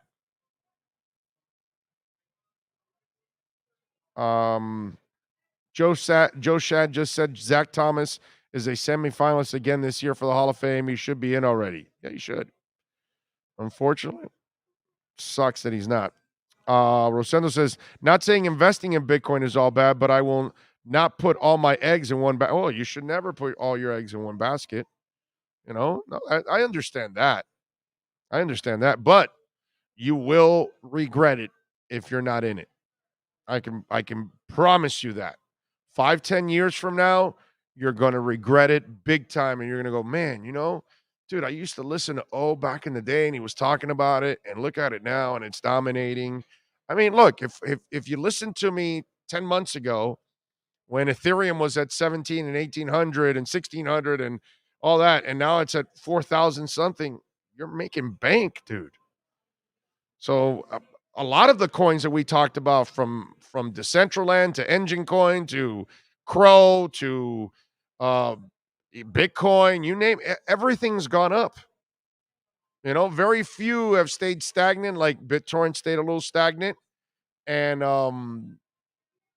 Cardano's gone up. It's stagnant now, but it's gone up from when we talked about it, which was in the 90-cent mark, $1.10. It's at, $1.60 now, $1.80 or whatever it is. So it's up, but not as up. It's at a buying place right now, is the way I kind of look at it. Oh, do you see Chris Godwin or Devontae Adams in a Dolphin uniform next season? I don't think they're going to allow Godwin to go, man. They've got to pay Godwin, dude. You've got to pay Godwin. I can't see them letting him go. I really can't. Dolphin says exactly, Big O. Crypto gives us the power to become our own banks. What is an airdrop? Is it feasible to start literally from crypto giveaways?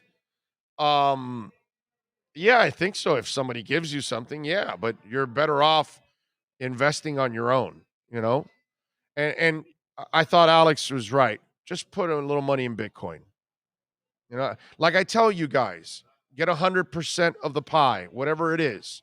$100, $500, $1,000, $10,000, whatever you can afford to lose. Okay, you invest, and you get your 100% pie, and put 30% of it in Bitcoin.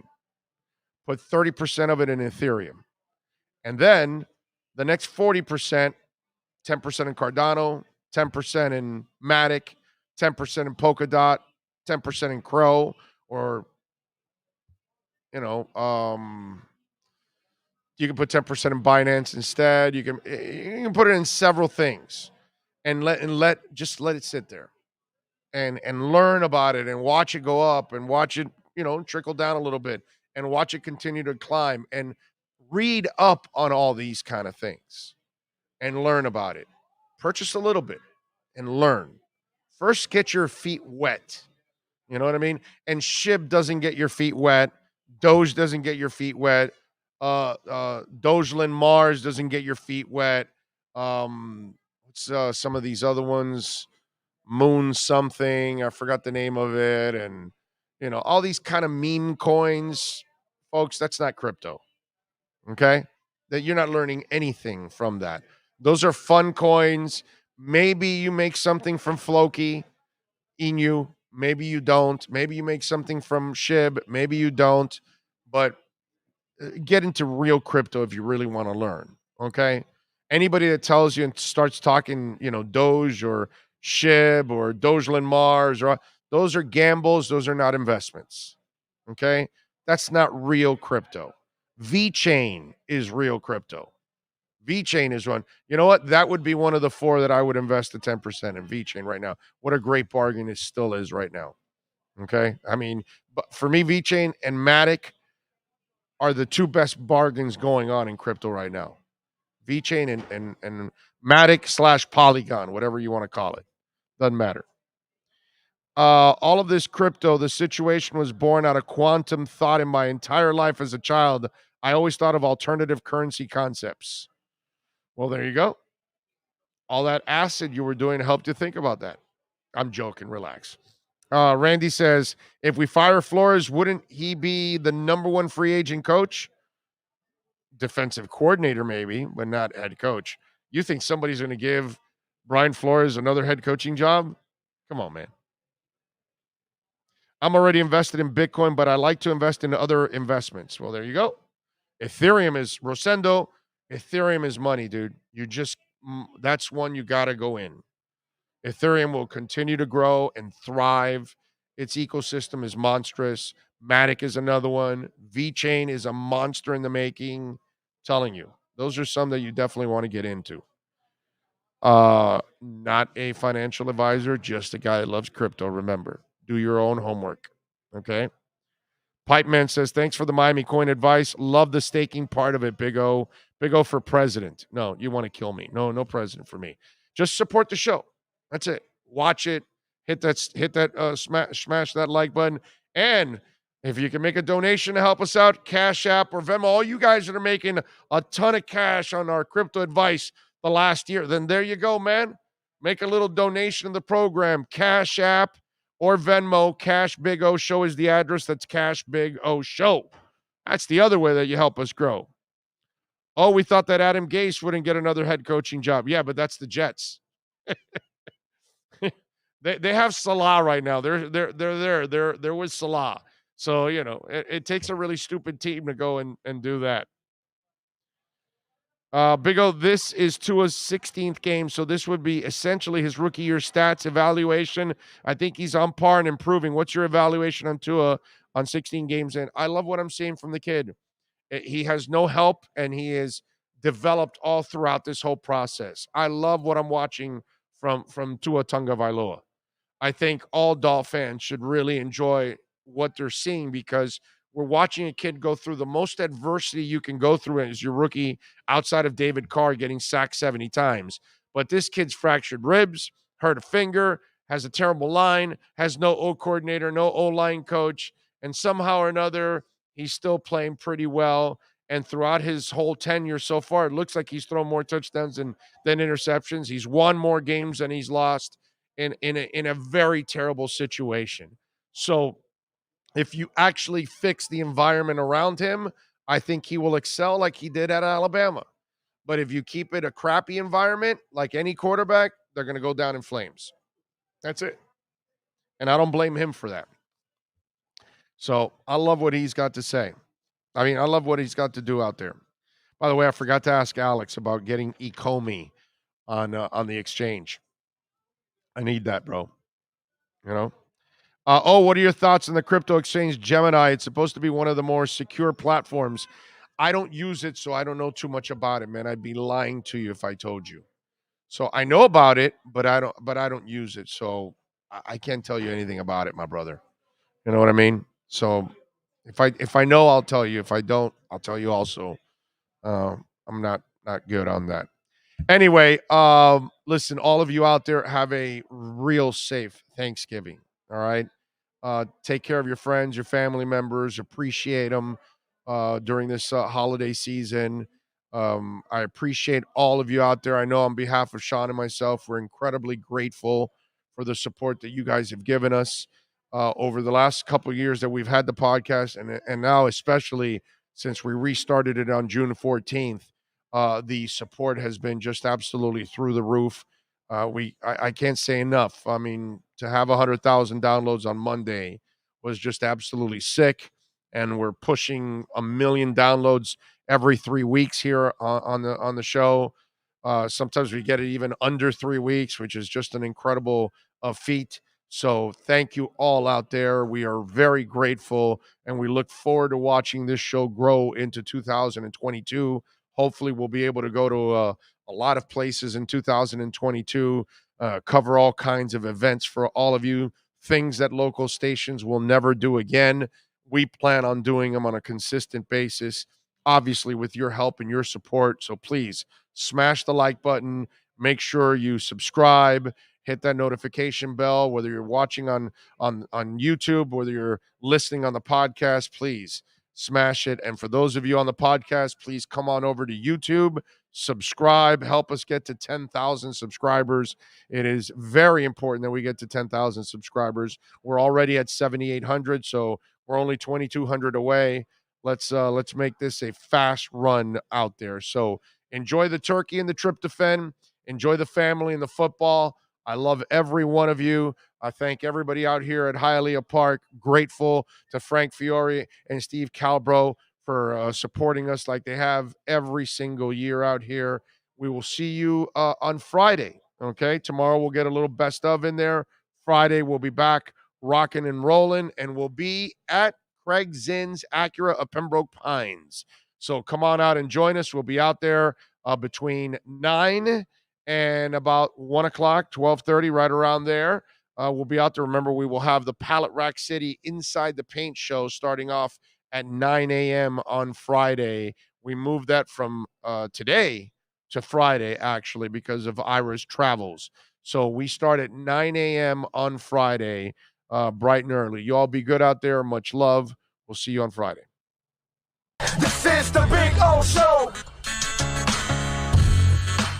Sports fans love a place with great food, cold drinks, and TVs everywhere. That's why sports fans love Sports Grill and their 7 amazing locations. Check out the Bird Road location at 11481 Southwest 40th Street in the back corner of the West Bird Shopping Center. Sports Grill is also now offering some great employment opportunities. All kinds of positions are now available from kitchen to hosting. Call for more information at 305-485-8845. From wraps to salads to amazingly delicious specialty dishes, Sports Grill is the home to the legendary special grilled wings. Since 1987, Sports Grill, good food, good drink, and good friends.